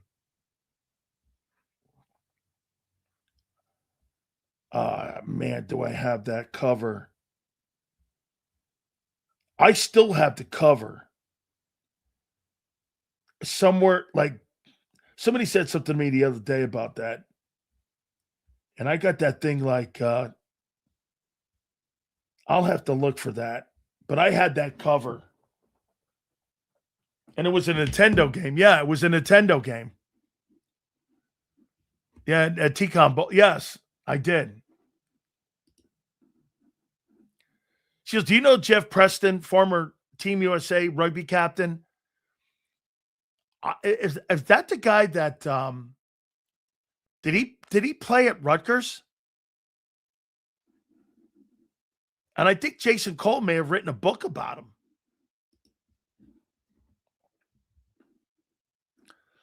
What if Garrett gets hurt, Sills? Who's behind him? Where's the depth at since you like bringing up you're missing a point. I never said everybody's deep. I said who's behind. If Jalen Carter's shoulders go down, you got to put Brian Young in, and no one's behind him. Okay. You have Ty Robinson. My comment was, John says you're deep. After Brian Young, you have no one. Well, Sills, everyone, I know that. Why would the Eagles have depth? Because they have bodies? Not where I'm at. Yes, that was Testaverde, Kim. Testaverde was on the cover. And he was on the cover of that. And yeah, I'm in that game. They took the 87 roster. Yeah, and I was on that. Actually, I've actually seen the game. It's really bad graphics, though. It's terrible. Seals for the concussion movie in the credits. Hey, by the way, I've interviewed the doctor. I've had him on my radio show before. You know the one that Will Smith played? I've had him on. Given the problems with Chicago at some point, these tax-the-rich states will lose players. Yeah. That's why, hey, get this. Myles Garrett going to Los Angeles? Why are you going there and thinking that's great? You're taking a pay cut. You're taking a pay cut.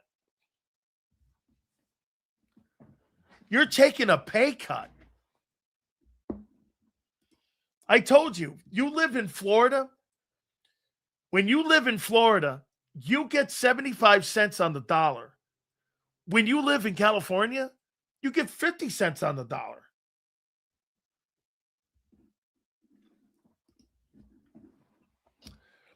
I want to say I love Jason Cole's perspective on AJ. I totally agree with that. He's such a great cat. My feelings on AJ, good luck. Jason Cole, I first met him back when I was in college. He was writing for the Miami Herald. And I can't remember where he went after that. I thought he went to Newsday or something like that. And he wrote there forever. And yeah, Jason started at the Herald.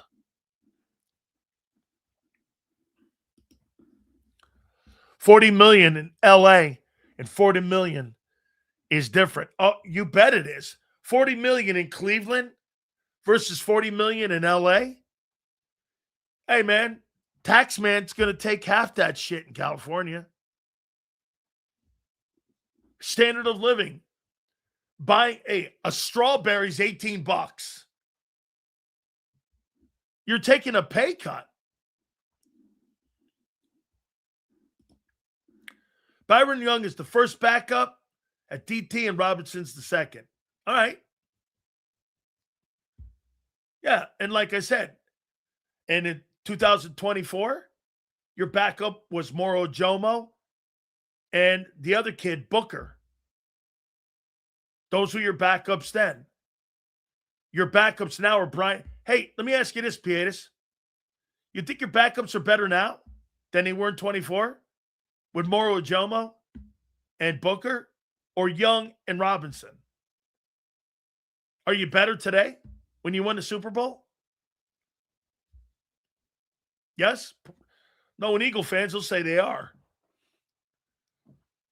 Right? Think about that. In 2024, your backup was Moro Jomo and Booker, Thomas Booker. Now, it's Young and Ty Robinson. Common sense. You're not deeper. You're not better.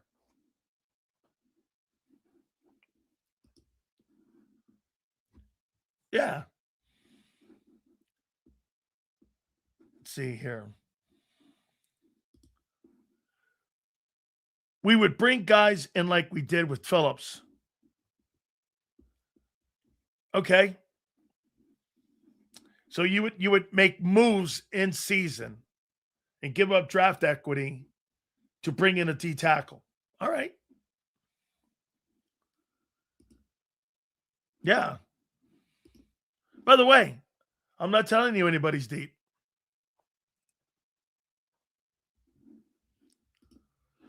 Sills, I'm skeptical of the Notre Dame quarterbacks.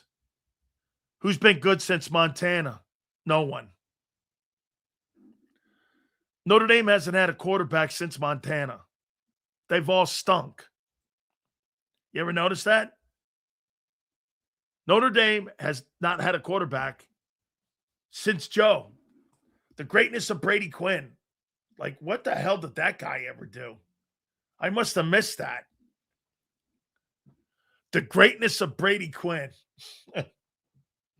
Woo! Ooh, man. I forgot that guy. He was so freaking good. Woo, man. Brady Quinn. The one thing all of this has taught me is that the edge is a premium value. They can't even shop Jalen Carter. Yeah, the Browns didn't want no interest in Jalen Carter. They wanted edge. It was a priority for the Browns. If they were going to make that move with Jared, you imagine how hard that must have been for the Rams to move off of Jared Verse. Okay? You know how hard that must have been for them to go, shit, I'll tell you what, when he got off that airplane in Cleveland, I was like, holy shit, that guy is a big dude, man. I didn't realize he was that big. He got off that airplane, I'm like, homie's got to be 6'5", 275, 280. That dude, I'm telling you, I think the Browns actually, in the long run, are going to get the better of that trade. In the short term, the Rams are going to get it. And if the Rams do it right, and they use those draft picks right, the Browns are going to get some really quality players. Well, Miami quarterback in Arizona. Well, the Miami quarterback start in Arizona. What's going on with Brissett?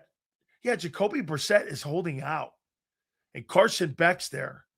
I wouldn't be surprised if Carson Beck wins that job. I would not be surprised by that.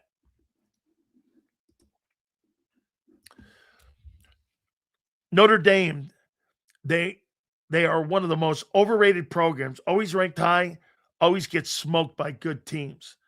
Yeah, well, there's a couple of reasons for that. Notre Dame doesn't believe in redshirting, and they've now finally have started using the transfer portal, and they've started going and using nil. There was a time where Notre Dame would never redshirt. Now they're starting to redshirt people, and they're starting to go down that lane of redshirting. Notre Dame would never redshirt. So when you play the Southeastern Conference team, you're playing against 22-year-old kids, 22 and 23-year-old guys. Notre Dame guys are 19 and 20, and they're getting smoked. It was a flaw in how they looked at their academics, but they've changed. If you look, they've dummied the schedule down, and they're using all those entities. Guys, what a week. Incredible week. I can't thank you guys enough. Thank you again for everything. Please hit the like button out the door. We'll see you Monday going 2 to 6. Have a fabulous weekend, and we'll catch you on the flip side.